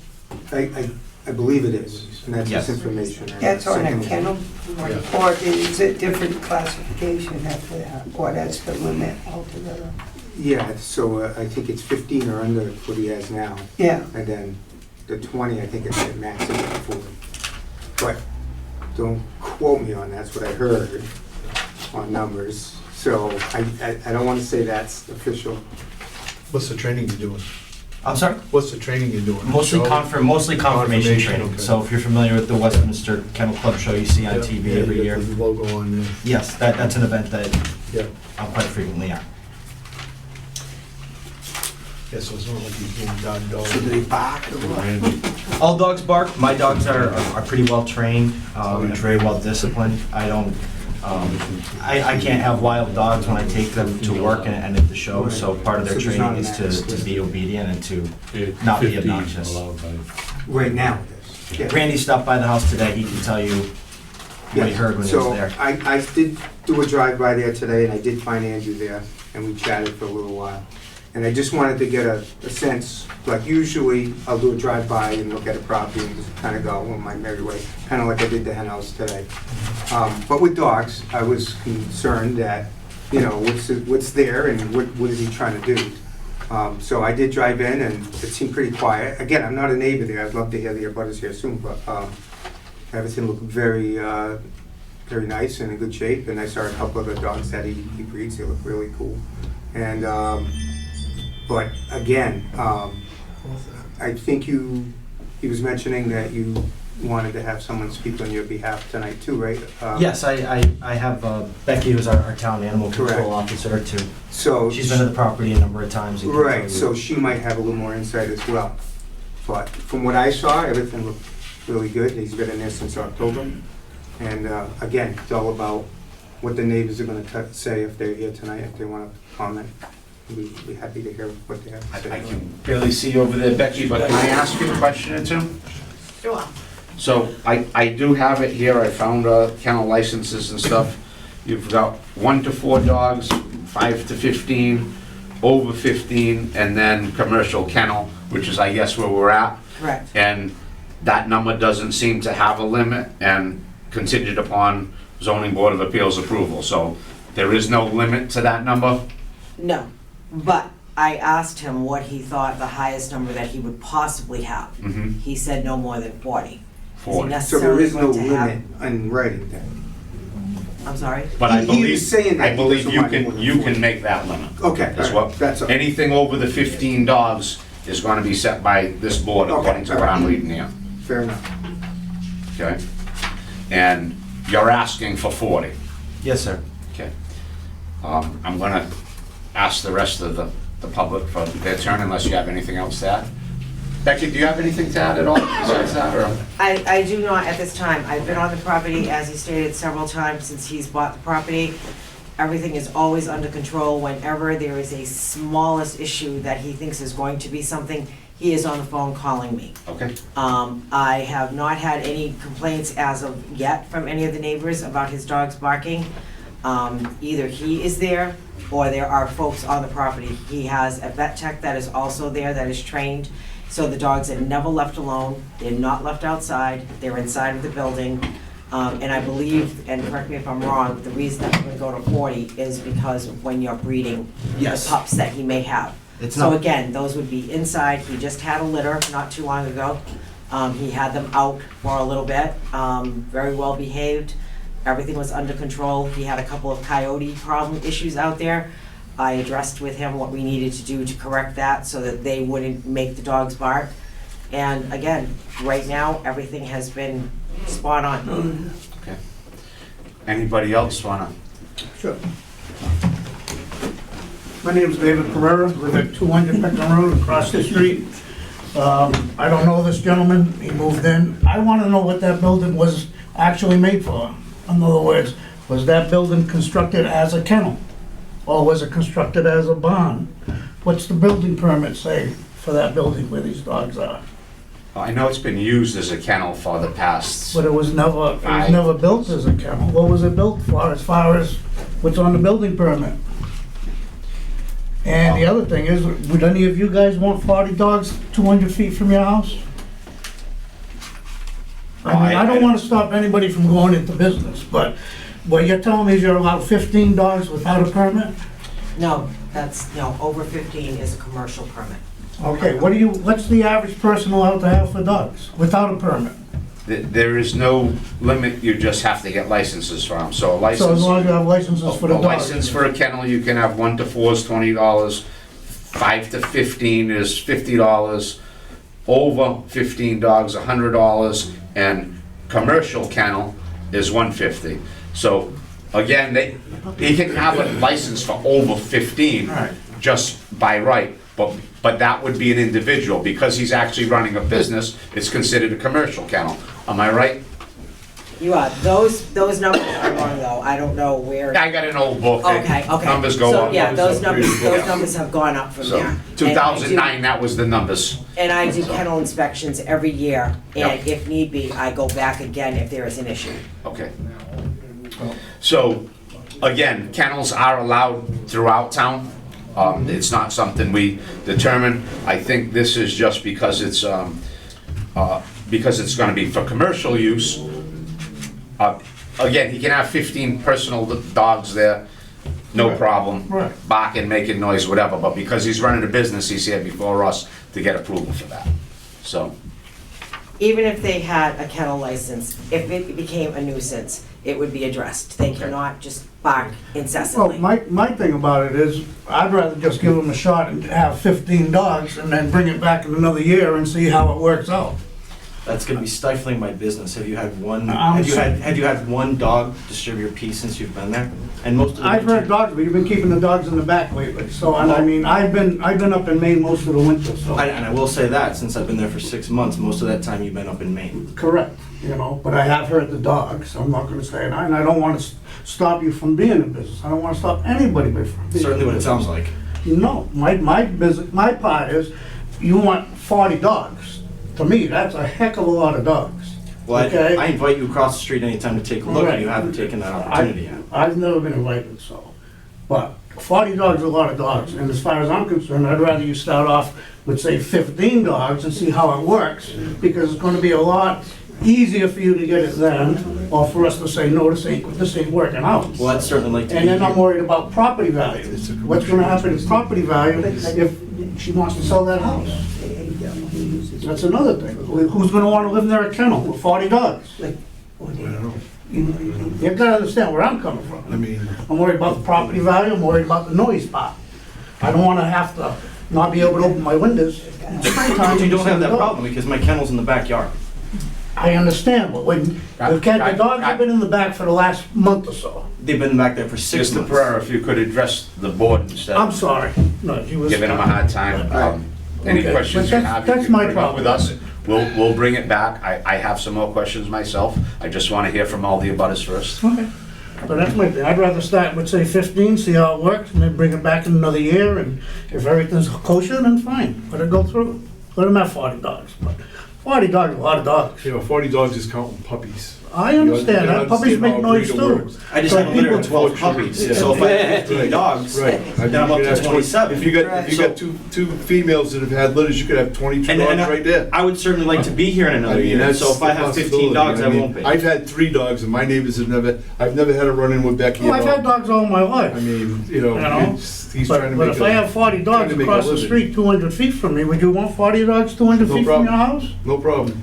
I wouldn't. I've been training dogs all my life, I know. Oh, I've He's had training for dogs all my life, too. confirmation and different things. So my knowledge of that, okay, when you train for confirmation, you teach the dogs not to bark, not to be a pain. My neighbor up the street, she was one of the top breeders of Norwegian elk hounds in the country. She had 12 dogs at one time, I think it was, I'm not positive. You never heard those dogs. But Because- 12 ain't 40. It does, you could have, it doesn't matter, I it's a think the number, only- they're just throwing a If I number. could say real quick, I think the only difference is in, that it's more of a controlled breeding. It's not like you're saying, like you mentioned doggy daycare or something like that. Right. Where you got all of these sporadic dogs coming from all different households, they don't wanna be there. That might be a little different, but my biggest question is, how has it been in the last 6 months? I don't know why you're up in Maine a lot, but No, but I've heard the dogs when I've been home, Yeah. because the dogs have been right outside of his back door. Now, and since this has been coming up, I've noticed that the dogs aren't in the back fenced yard right behind the house, okay? But before, they were. Now, all That's of a incorrect. sudden, My dogs they're have not not. changed their location Well, since I've taken the property. the whole thing with that though, just two, is that lady right behind you, if you call her, she's not gonna tolerate it. She will go over this, she will investigate that, and she will make sure, I've known Becky for over 20 years, and she does her job very well. I and she understand doesn't what you're tolerate saying, I any just baloney. think it'd be better to start off small, and if it works out, fine. If it doesn't work out, well then, we can So- come back to it and say, yeah, so okay, you like can I have said, 40. if he has 2 females and they both have 11 dogs, that's 22 dogs right there alone. I 2 understand females, what you're saying. 22 plus the rest of the breeding program that he has. Okay. yeah, we could possibly come to a compromise. It's all good. I think we've heard enough of Yeah. the banter. Okay. Yeah. Thank you very much. Yeah. Is there anybody Thank you. else? Bobby, Andrew. Robert Hinckley, 209 Peckham Road. There was an issue, and Andrew's a nice guy, I've met him, he came over and talked. But there was an issue, my tenant, who lives right next door to him, had a problem with dogs barking. Andrew said to me that he would put up a fence to kind of mitigate the barking, because my tenant goes outside, the dogs see him, he barks. Yeah, right. That's typical. But I just like some kind of something from him saying that he will take care of that issue. Absolutely, we cleared a huge spot next to, Right. on the property, so we could put a fence up, so that way the dogs won't be seeing the neighbor when he comes out, and once So, that fence. Because my I got a question tenant's on like, that. All my right, so tenant's 50 feet away from his, so you're 209, where is that? 207. You're 207? Yep. So you to the left or to the right of, if I'm looking at his property? If I'm looking at Andrew's property, Yeah, 207 is to the right of it, 209 is to the right of so that. you're the second house to the right, Yeah. okay. And you're talking about the gentleman at 207? Yes, Okay, is he here which is my tonight? tenant, Oh, that's your tenant? which I own that house Okay, too. all right. Is Thank he you. here tonight or no? No. As long as we're good with that. I don't know. And that was something that I brought up, that wasn't actually me. I brought that up to Bob because, we moved into the property because of the potential for what I wanted to do there. So when I came in, I needed to identify things that needed to be adjusted, as I have. We've taken the steps to do that. I've checked in with Becky along the way to make sure what we're doing is approved by her. We've put in a gate so that way there's dogs not even able to breach the outside of the property. Okay. 40 dogs, there's not 40 dogs running around my property. I have 8 pens that I can put dogs into when they're outside, and I rotate them when they go out. So there's not doggy daycare, the nature of the breed that I work with, they're not out playing together. There might be a couple of dogs that work together, but the majority of what I do all day long is just rotating dogs in and out. So at any given point, there's not gonna be 40 dogs out there. So to blow up that number and make it seem like there's gonna be 40 dogs and that's gonna be a nuisance, that's misleading. Okay, thank you. Anybody else from the neighborhood or anybody else want to speak? Becky, a couple more questions for you, if I could. So, I think I want your opinion a little more on this. Sounds like this is a normal thing, and if Mr. Pereira has any issues with noise and stuff, it's gonna be your job to take to him and find a solution and curb it. Yes. And sounds like you're in agreement, and we can make it a stipulation here that you'll fence off the boundaries visible to your neighbors. That way there, if your neighbors are out walking around, the dogs aren't barking at them. Yes, sir. And I you're have the willing fence to- already. I just, as I mentioned, we were clearing as much land as we possibly could from brush. Mhm. We had a little bit of a tick issue in the yard. So now that we've got all that brush cleared out, now we can actually put the fence posts in safely, because it's just been overgrown on that side of the house from being not tended to over the years, so. And I don't know, does anybody else have any questions for either Becky or the owner or anybody else before we close the public hearing part of this? I make a motion that we close the public hearing. There is a motion. I'll second. There is a second. All in favor? Okay. So moved. So, I mean, it sounds like, you know, for anyone unaware, this has been a kennel for, I don't know how long, but I know at least the past 5+ years. She was doing dogs and bringing them and taking them out. I've never, I'm friendly with a couple of neighbors up the road as well, and I haven't heard any complaints about it. I think if there was, I think Becky, sitting here tonight, would let us know. There were no complaints when the previous owner had her dogs there. Thank you. And she had labs. Yeah. And as you know, labs can be very loud. Yeah. And they're more of a playful dog type of thing. His dogs are very laid back. Yeah. But privy to him buying the property, there was never a complaint. They're mild-mannered. So, I saw 2 of them today. There wasn't a whole lot there, there's a couple. Yeah. Very mild-mannered, didn't bark at me at all, I just And drove up. it sounds like he's being proactive and trying to comply ahead of time versus not doing things right and, you know, getting issues down the I road, think so. the number sounds like it's huge. I mean, I've seen kennels where they've got more than, probably close to 40 German Shepherds, which are very loud, they're vocal, they all like, and they also can get out of control. What he's doing here, he's doing confirmation. Confirmation is teaching the dog to self-discipline and be quiet. And I say good luck. Thank you. Okay, so, in reading it, what he's looking for is a special permit for permission to kennel exceeding 20 dogs. Number of dogs requested is in excess of 15, and this board's hearing the number 40, so I think that's the number we should be using as a maximum. And is there a motion? Do you think, for this gentleman's sake, that if there's like stipulation, like if he gets more than 3 complaints for, Becky has to go there, and almost like not a citation, but a warning, so we can have an opportunity to readjust that number in a year? Let me ask Becky, what happens if there's multiple complaints in general on these kennel licenses? If there would be multiple complaints, then I would go out there, we would address it, and generally there would be a Board of Selectmen's hearing because they're the hearing board for dog complaints. All right, so it's something to protect. Yes. So there is a protection. The other thing is, like he said, he's gonna put a fence. I want to make that a stipulation in your That's thing, what I if you was- don't mind. Yeah, I think that's for his best interest. Yep.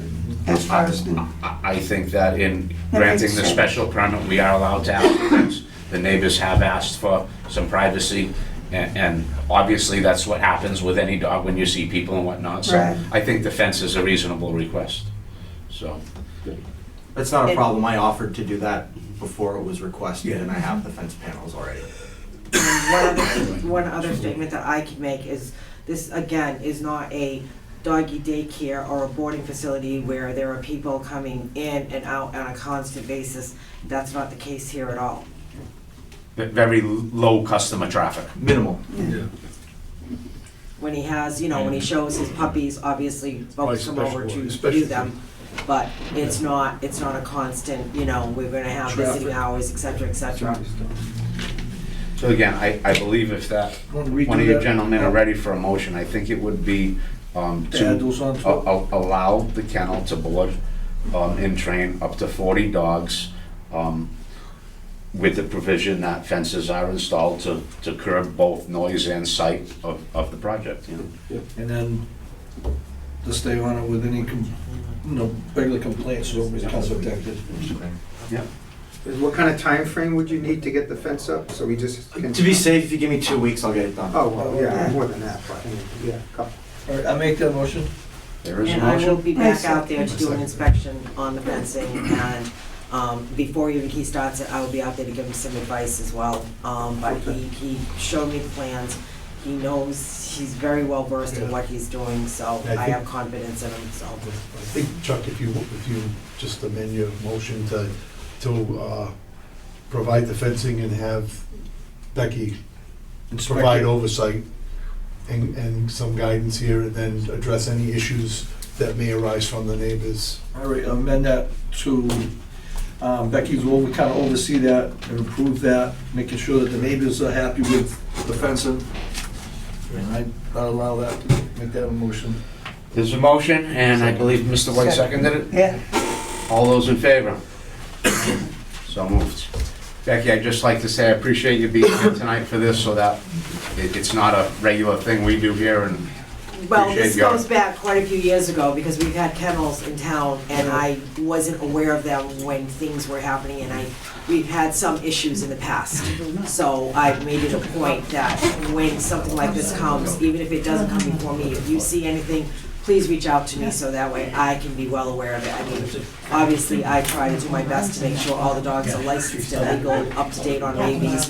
And my kennels, like I said, with per state law since 2012, I've had to inspect them every year to make sure that everything's okay. But that does not mean that I'm limited to just one inspection a year. If there is an issue, I can go out there more. Thank you. And also the state law, also if there were any type of outbreak, any diseases which are common when you have a lot of dogs, parvovirus, et cetera, et cetera. We hope that we don't see Oh, that. she shows up. She's always there. She's the one animal control officer that I've dealt with in town in my 40 years here. You call and she's there. Thank You you. know, and Again, thank you for being here. It You're welcome. helped me do what we need to do. So, Andrew, sure. do it. All right, we've got Good luck, Andrew. one more case here. Gonna go to the town. Okay, we've got one more case here this evening, case number 20. Whoa, yeah. Hey. Oh, it's not. Yeah,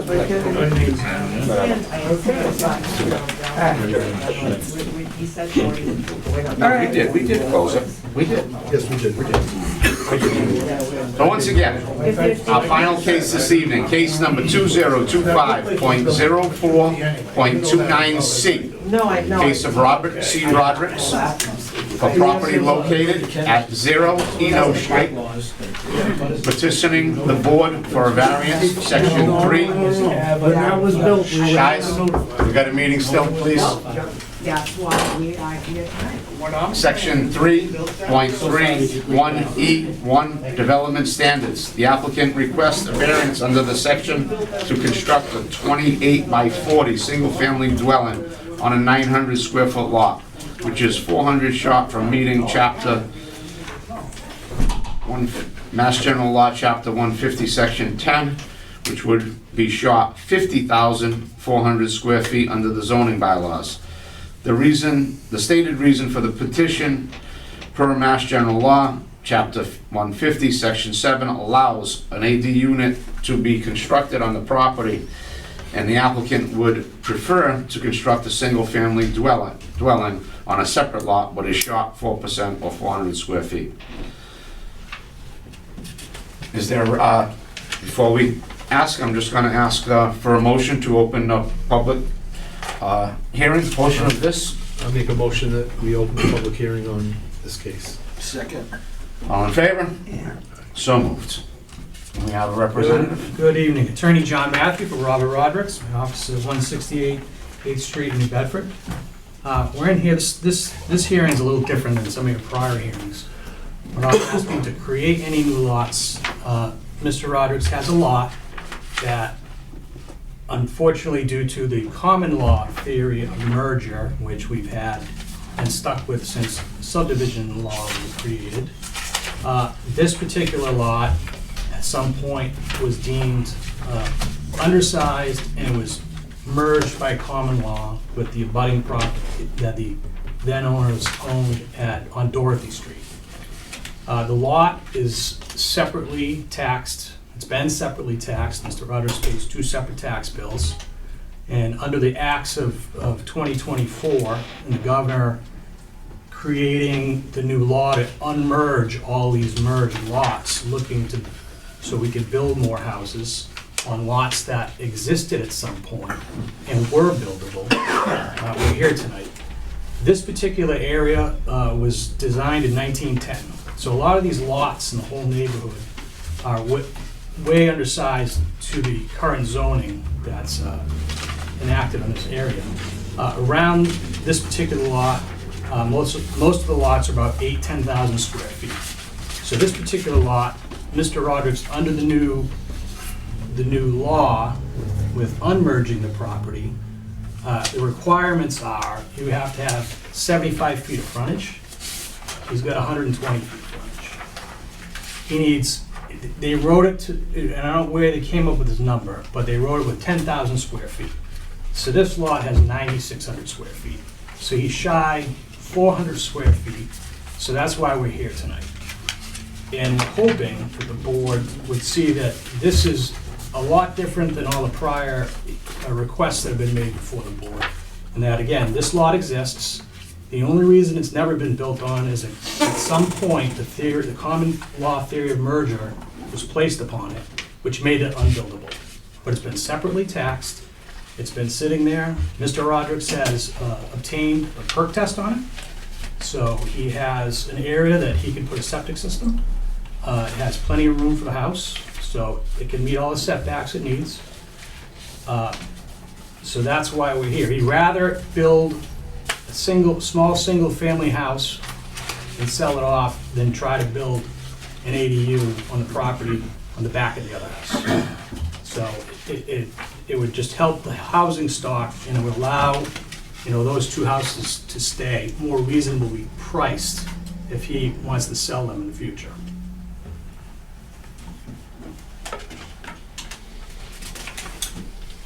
I have a question, if I may. Please.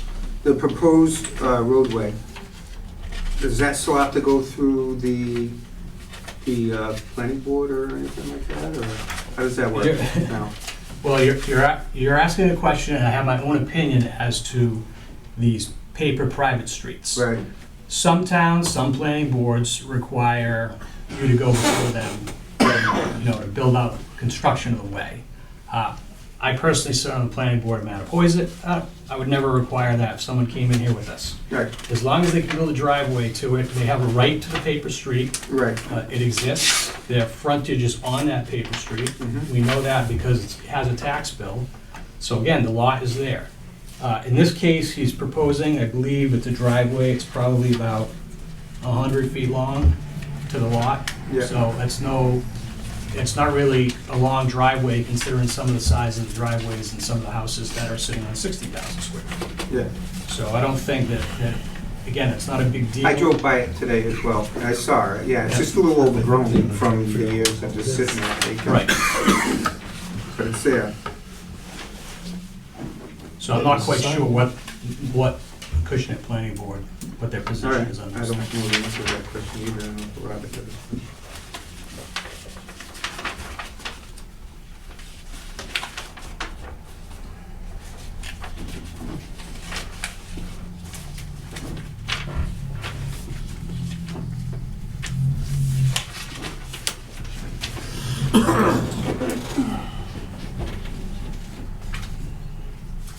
So 25 Lorraine Ave is yours? I don't think so. No, 5 Dorothy Street. 5 Dorothy Street is mine.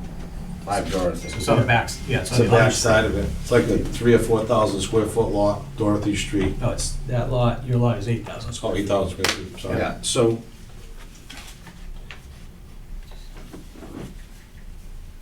in no way, shape, or fashion is this a lot because there's no frontage. Well, there is frontage. 150 feet. 120. On Eno Street, which doesn't exist. Ena Street. Well, because a street is not built doesn't mean it doesn't exist. It absolutely does. I would disagree with you. Well, that's how every other thing we do in town is. Right. It's on this piece of paper. Is it an accepted road? No, because it hasn't been developed. The law reads you need 150 feet of frontage on an accepted road. Oh, that's not true. You have to have, this is a subdivision plan that's in existence, right? So that subdivision plan created all the frontage on these streets. Whether or not they're built out, it's a way.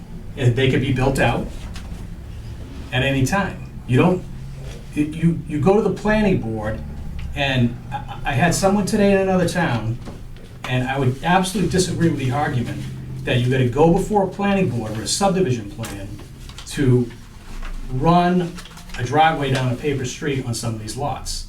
And again, that is Then how come every time I go to a paper street and somebody wants to access or whatever, they say that the two neighbors own half of that road because it wasn't developed? So that's, the theory is, when it's a private paper street in a subdivision, you own to the center line subject to the rights of others, okay? So theoretically, all the abutters to the paper streets own to the center line, but they own subject to the rights of others, which is everybody in the subdivision. So every other house on that plan technically has a right-of-way over all those paper streets. So you can't, example is I've had somebody, I had a town try to discontinue a private street, and I said that whatever they prepared and wrote and signed It's not wasn't worth it. discontinued if it's not built. You can't, You have to have 3 houses, because I just did it, they did away with mine in 91. You have to have at least 3 houses built on a street for it to be recognized. So in other words, I'm trying to figure out where this is, and I live in the neighborhood. Yeah. I live at the very end of the street. Right. I own, my property is 80 by 400, the people next to me is 80 by 400, and then Keating owns the back, there's Bradford Avenue in the back. Bradford Avenue comes all the way from, I believe it's Rivet Street, all the way up. There is actually a fence line there. And that's how it was explained to me by the town. You have to have at least 3 home residences for a street to be paved and be accepted. well, that, I mean, I don't whether know, that's I don't know changed, where that, I don't know where that comes from. yeah, I've never heard of that either, but well, that came from, Right. that came from the town. it's not there. The street's not there. No. There is no street. It doesn't matter, you have a right to build on the street, and you have a right to build the street it's on out the to maps. access the property. Just in the past, land around me and Fairhaven, we got paper streets everywhere. That theory that you're saying, that's when you're gonna discontinue a street where I live on this side and you live on that side, and we wanna take over ownership and Correct. take it away from the center line. This is a whole different, this is completely different. But you can't Well, even, you I can't even don't do think there's that. any landlocked property there. I don't think, because again, subdivision has way back for this size lot. Yeah, But again, I know what the new laws are saying, that you can go back on them, but it doesn't meet them. It's one lot. It's, I don't know. you I can't. don't see you- it being different than the other cases or the other 50 that are gonna come through if I put this one through. You can't landlock a piece of property in Massachusetts, okay? We didn't landlock They it. frown upon it. So this is not The landlocked, common ownership, but this is not landlocked. correct. This street exists on paper, and it can be built out anytime. Disagree. Well, My we tax could bill disagree, comes from but Ena Street. he's got a tax bill It on a says lot. Ena Street. They identify the street, the street's laid out on a plan, you can build a street out that's on paper, anytime. Now, if you're gonna go If build it more wasn't than, owned in common ownership, because it's owned by the same person as another lot, it becomes one, automatic. It's automatic. No. It always has been. that's the common law theory of merger, yes. Mhm. The state, last year, enacted the new statute to unmerge properties. Yep. Right? So that's why we're here tonight. Because this particular lot, unfortunately, falls 400 feet shy Correct. of that unmerger statute. So we're here asking for the variance of the 400 feet.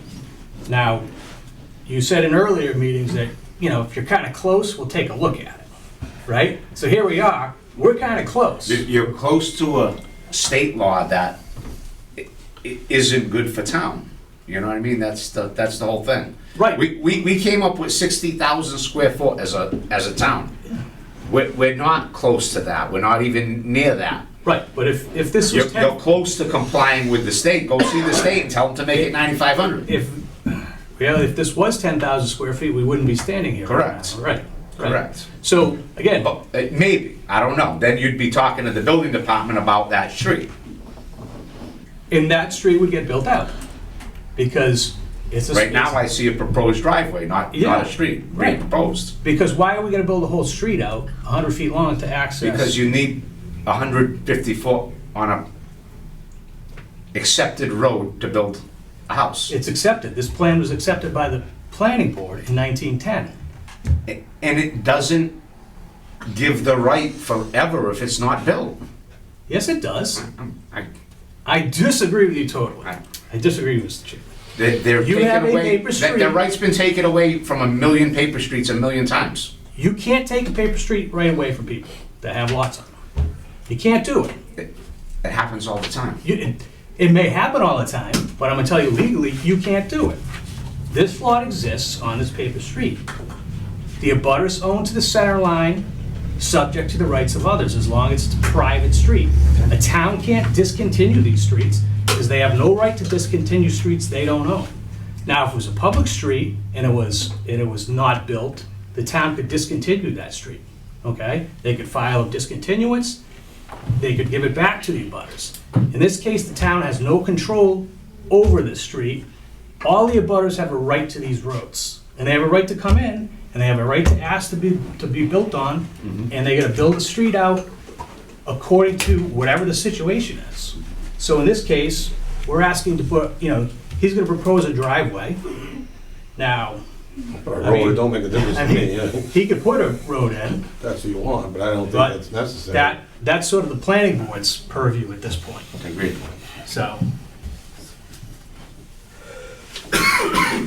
So we're just asking that we'd like to make this a standalone lot, build a small single-family house, and sort of live by what the state wants now, which is some more affordable housing versus putting up 3,000 square foot mansions and, 60,000 square feet that are going for $900,000. I just want to stay even with how we do things, and we just told everybody else, we want to stand with what the town bylaws say, which is 60,000 square feet. If the state makes a law to circumvent it and you fall within it, you fall within it. If you don't, you don't.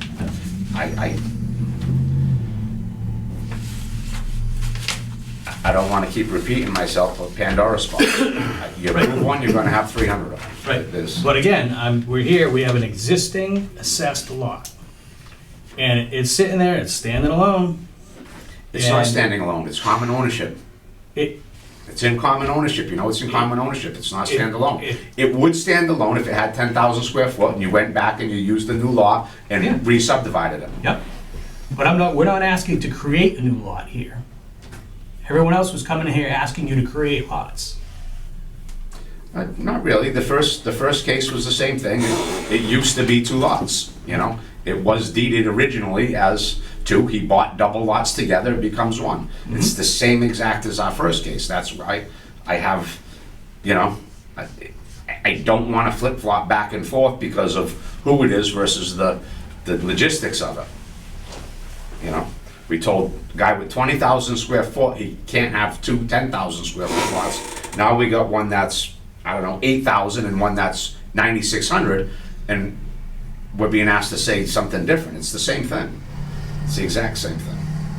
The only difference is that he's paying taxes on 2 different properties. They were looking to split it right out of the blue. I don't know why, and I don't really believe it. I'd like to see that. If have I see a tax bill for $200,000 I have for a 2 buildable assessors' lot, field cards here. I'll take it. Now, we can argue about the value on it. That's what I'm gonna argue Right. about. But the value on But I them, didn't ask for an abatement. but the value on them is based on the fact that, the common law theory of merger. Correct. So the town looked at it and said, hey, this is merged under the They're common law. not, you're not being, you're saying, you're coming to me saying you're being taxed on 2 buildable lots. You're not. You're being taxed on 2 lots because Well, that's yes, the way I'm that. sorry, But yes, it's 2 excess land value. Yeah. You've got 90 on one and 4,600 on the other. Right. That's because it's not a buildable lot. If it was, it would be Right. 175. Agreed.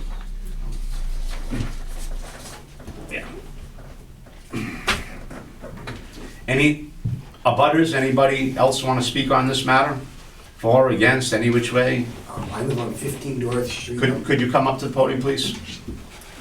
It's a public meeting, I have to have you just tell us your name and address, please. Paul Nunes, 15 Dorothy Street. I live right to the right of him, and I have no objection to it. Okay. 15 Dorothy. Yes. Thank you.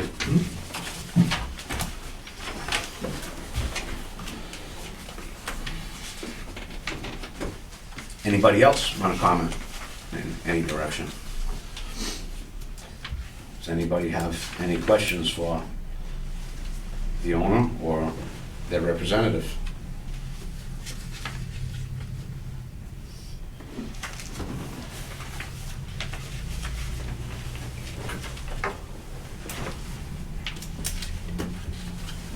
Anybody need any more input before they? Yeah, I'm still trying to figure out where it is. You're looking at the picture too, I'm looking right? at this one, yeah. Right, there's 5 Dorothy right I there. pictured the sign, because the sign is like in the trees. But I can't, I live down there. It's right behind 5 Dorothy. There's 5 Dorothy right there. 5 Dorothy, so it's behind it? Yes. Yeah, if you look at this chart, Right next map, to, right next to the old Jim's Food Service. The so landscape there's one. 5 Dorothy. That's him. That's you, That's okay. his. Yeah, he's over there, right? Yeah, so it's this. So they're looking It's gonna at, come in from here. come in from Venus here. Where you at? It's gonna come in from over Right here. here. So he's gonna come in here, Laura King. right where the truck is. Yep. Yeah. Driveway there, put the house here. Yeah.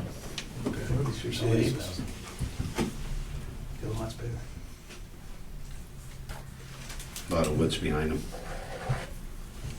That's this whole, Yeah. They were nice, they didn't show the mess that's up there from Roy Salvage. They cut it off right there.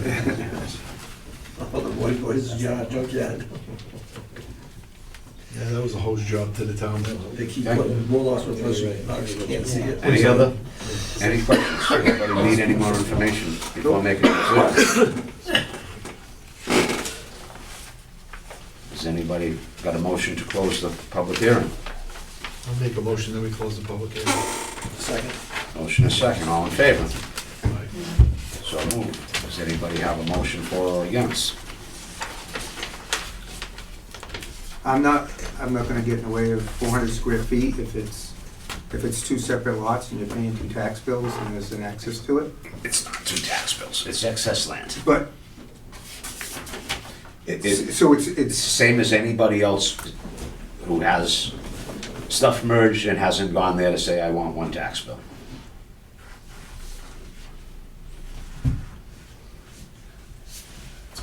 What is The total square footage is 9,600 square feet? It's not, it's the exact same thing as the first case, that's the problem. That's the total one, that. Correct. the first one was... And the other how one's many? only 8,000, The first one was 50... which is just like the 53. first and second case. The first one was 5,300.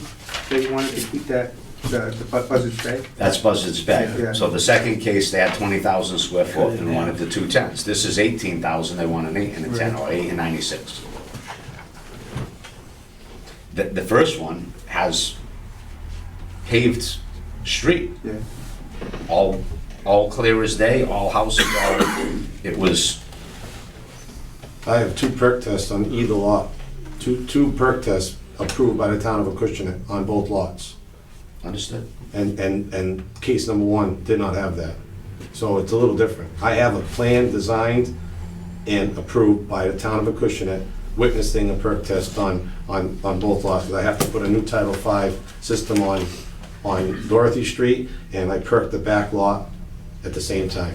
And I'm allowed an ADU, in the back. So I'm just trying to then everything has to be sold as one. It's better for everybody. I want to move my son, he lives in the house on Dorothy Street. I want to put my son in the back. We're kind of restricted with the house on Dorothy. I'm sorry, I want to build a new house on the Enid Street one. He's restricted to what I can do on the house on Dorothy because I can't add to the building on Dorothy Street. I can't put a breezeway and a garage on there, otherwise I would probably try to do that. And then how do I go in once I do that, if I do an ADU? So, he can be in a single-family house like that. Again, it sounds like you have all the room in the world to do whatever addition you want on that home, and No, because it wouldn't look right, Bobby. I You do build them. I don't disagree with with the looks and stuff, but I mean, come on, it's two separate lots there, guys. I'm getting a bill from Enid Street. Why the bill is taxed at $150, whatever the amount is I'm paying. I didn't put that number on it. I didn't ask for a reduction in the lot thing. they do that because they realize the value of an unbuildable lot is just excess land. Okay, so I'm here asking for 400 square feet of a variance for this law, state law that says I can build on a 10,000 square foot lot. I have frontage there. Whether I have to build the road out fully, which I have no problem with doing, doesn't make sense. I do it every single day. People build a driveway on a paper street or a street that hasn't been approved by the town all the time. You can build up to 2 or 3 houses on a paper street with a hammerhead if you had to. You don't have to build out a full road for an access for a house. I don't disagree. So I'm asking for 400 square feet. I think my situation's a lot different than the 5 people you had in front of you tonight. I have a perk test on both lots approved by the town of Acushnet. I have a tax bill, whether you agree with the tax bill or not. I didn't ask for that tax bill, and there's a law that's been I passed. absolutely agree with the tax bill. It's worth what it's worth. It's $3,500 worth of excess land. Guess what it's gonna be worth at the end of this? If it gets accepted. You're gonna have a $600,000 house there. No arguments at all. All I'm gonna say is the same as I started all night, is the town wants 60,000 square foot lots, not 10. The state's given us that, and that's their bare minimum. I don't think it's our board should be decreasing their bare minimum when 60,000 is the number, not 10. We're not going from I think 60,000 should have been, I mean, it's not your fault, I get it. The town should have looked at this and said, listen, what are we doing on 4, 5, 6,000 square foot lots, trying to make that a 60,000 square foot area? That doesn't make any sense. And I said that when I opened up tonight, that I want to see that change, these areas, so that everybody's on the same playing field. So that everybody knows what they have when they buy these lots, don't buy these lots.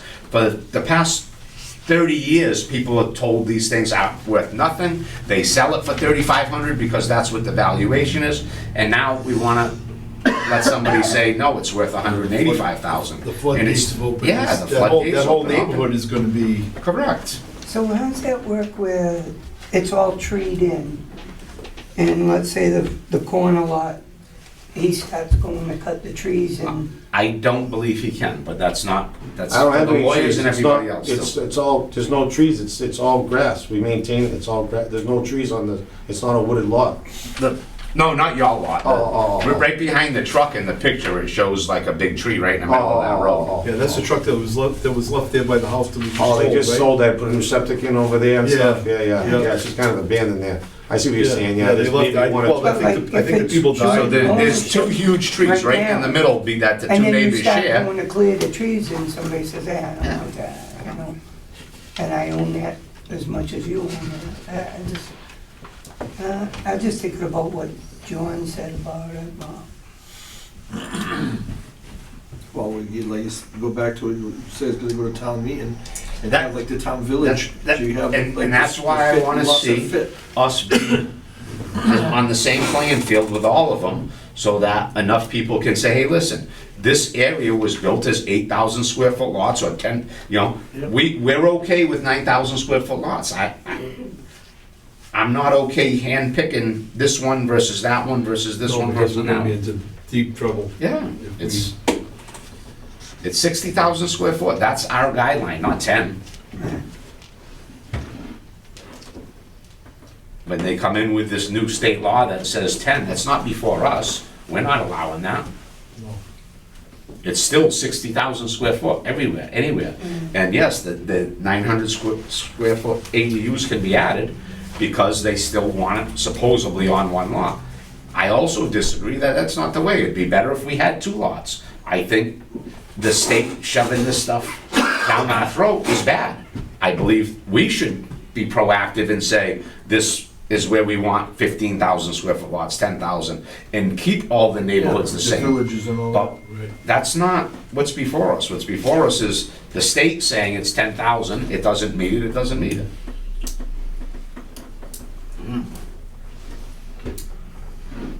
Now, with all these cases, is there an appeals process that they can go Of through? course, they yeah, can go to, they can appeal our decision and say, hey, the state says it's 10,000, we're just under that.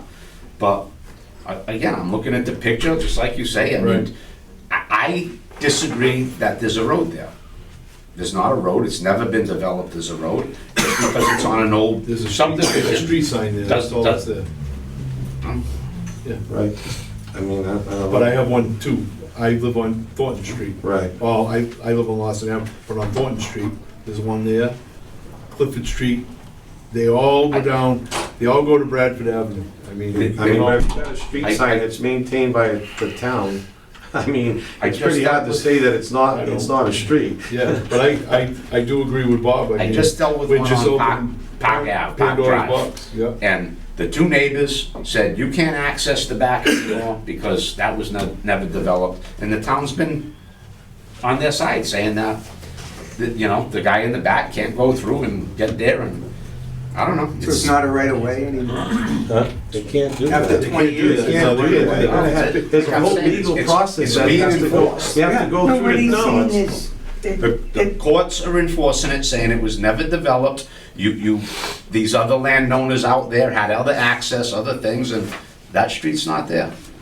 The original Yeah, if the original drawing people was had never acted maintained on. that road, if the original people had maintained that property for, I think it's 10 years, I'm not sure, the lawyer would probably know that. You can consider that property yours, because that's how the paper streets were explained to me. Because when they built the house next door to me, the first thing Costello did was come over and said, we're taking the 20 feet of the street for that property.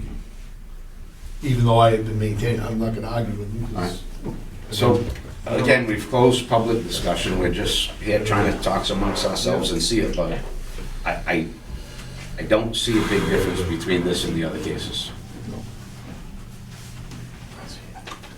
I just don't see the difference between an ADU that's gonna be allowed. I agree with you. What's the difference? Rob, I'm 100% on your side. But you're defining something that you don't know the facts on, Bobby, about the road.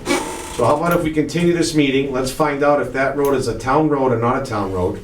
No? It's not a town road. Okay, but you wanna continue it so we can prove that that is not. That's one way to do it. Why don't we continue this and then let's prove You have this. to withdraw your You have to request. withdraw it, but get No, the we information. can certainly We can continue. continue if he'd like to continue, and we agree to Yeah, continue. but John, I wanna get the info on that. I wanna know myself. The building department, No, I don't, I mean, the planning board. I think that's fair. Yeah. Let's- Let's get a little more research on this whole thing, Yeah. because it's coming up. And More it'd and be more. nice to quote different sections of the law, Yeah. rather than just And then say, I think for our benefit, we should be I would quoting continue on to the- what section to refer to. Just look at tonight, we have, what, 5 cases? Yeah, but it'd be nice to say, this is what the law says, and point right to it. Whose opinion are we gonna believe on that? We're gonna get town council to tell That's us what, whether that's that's... what I gotta ask you, like, how do you go about, I've gotta ask the selectmen if I can ask town council, you know what I Okay. mean? That's, I don't know the proper channels, but it'd be nice to be able to. But we're making decisions on your assumption of how the road is, and now you're saying you wanna go to well, town I'm council. making it based on my previous knowledge So let's as the just- building inspector from town council, Let's telling me find this out in the for past. Right. I'm not going blind here, I'm saying town council in the past has said, there's no road, there's no road. Yep. All right, Mr. Chairman, may we withdraw the application? I'll happily allow you to withdraw if the board does agree with it. I make a motion, you withdraw? Second. Yeah, and I like the idea, that way there, you're not denied if we come up with better solutions in the near future and Yep. we do this, you can come back in 6 months. I'm happy. Yep, all right. So the applicant has requested a motion to withdraw.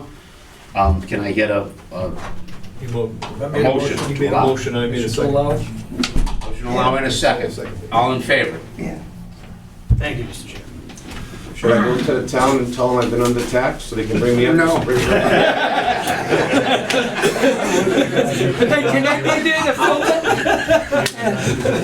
Rob, I want to make the right decisions here as well, so I will ask if I can get a legal opinion on that, please. I'm a big boy, if I'm wrong, I'm wrong. I'll be happy to let you know, pass on the information. Because I'll tell you, we have two accesses. I got Lawson and I got Laura Keene, because Enos Street goes right through. I got two accesses there if I choose to. I'm hearing you, I'm disagreeing because that's what I've been told in the past by town council. If there's no road there, it's never been developed, it's never been approved, it's never been nothing. It doesn't constitute frontage. So how do you build a subdivision? You have no frontage to put 17 lots in, you Yeah, build but I a don't- road to construct the frontage. I could be wrong, and a lawyer's telling me I'm wrong, I don't think you can create a subdivision and sit on it for 30 years and then do it. No. Because again, No, but I'm saying, Bobby, how does all this property, I'm doing one on Keene Road right now. It's got 50 feet of frontage. Now I'm building a 2,000. You build the road, I build correct? the road, so. You've got a subdivision approved. This subdivision was approved back then, but it wasn't constructed, so you've got to go back to planning for that. All right, that's a different story. Yeah, that's a different Where does story. that come out onto Lawson Avenue, Enos Street? Same thing, it goes right across. Yeah, but So, you know the behind house? food service? I don't, food Oh, I service. call it his So, house. the The landscape, I know it as Chip's food The service. house before him I had before, so one on Laura Keene. Okay. I renovated that one there, the one, the old man lived there, the died in the house. It comes right on the side of his property. Guys, we're still in an open meeting, so we've got to wrap it up and close All it. right, have a good night. So that concludes all our cases this evening. Is there any other new business? Okay. Make a motion to adjourn? Do we have cases scheduled for next month? What about For your? May, there's currently 2, We do, okay. so you'll be getting the packets in So- a week or 2. All of you guys had He's got the this schedule, yeah. schedule in there. That's what I was gonna say. I created a schedule so that people can work and have vacations and do what they want and try to work around it. No, that's good. And we'll stay This is the unison, and schedule? everything will be on the third Tuesday of the month. Okay, so our next meeting, Third Tuesday of the month? it's the third Tuesday. May 20th. Correct. So the next meeting is May 20th. Okay? That concludes our business. Can I get a motion to adjourn? Make a motion to adjourn? Second. All in And a favor? second, all in favor? We are adjourned, thank you.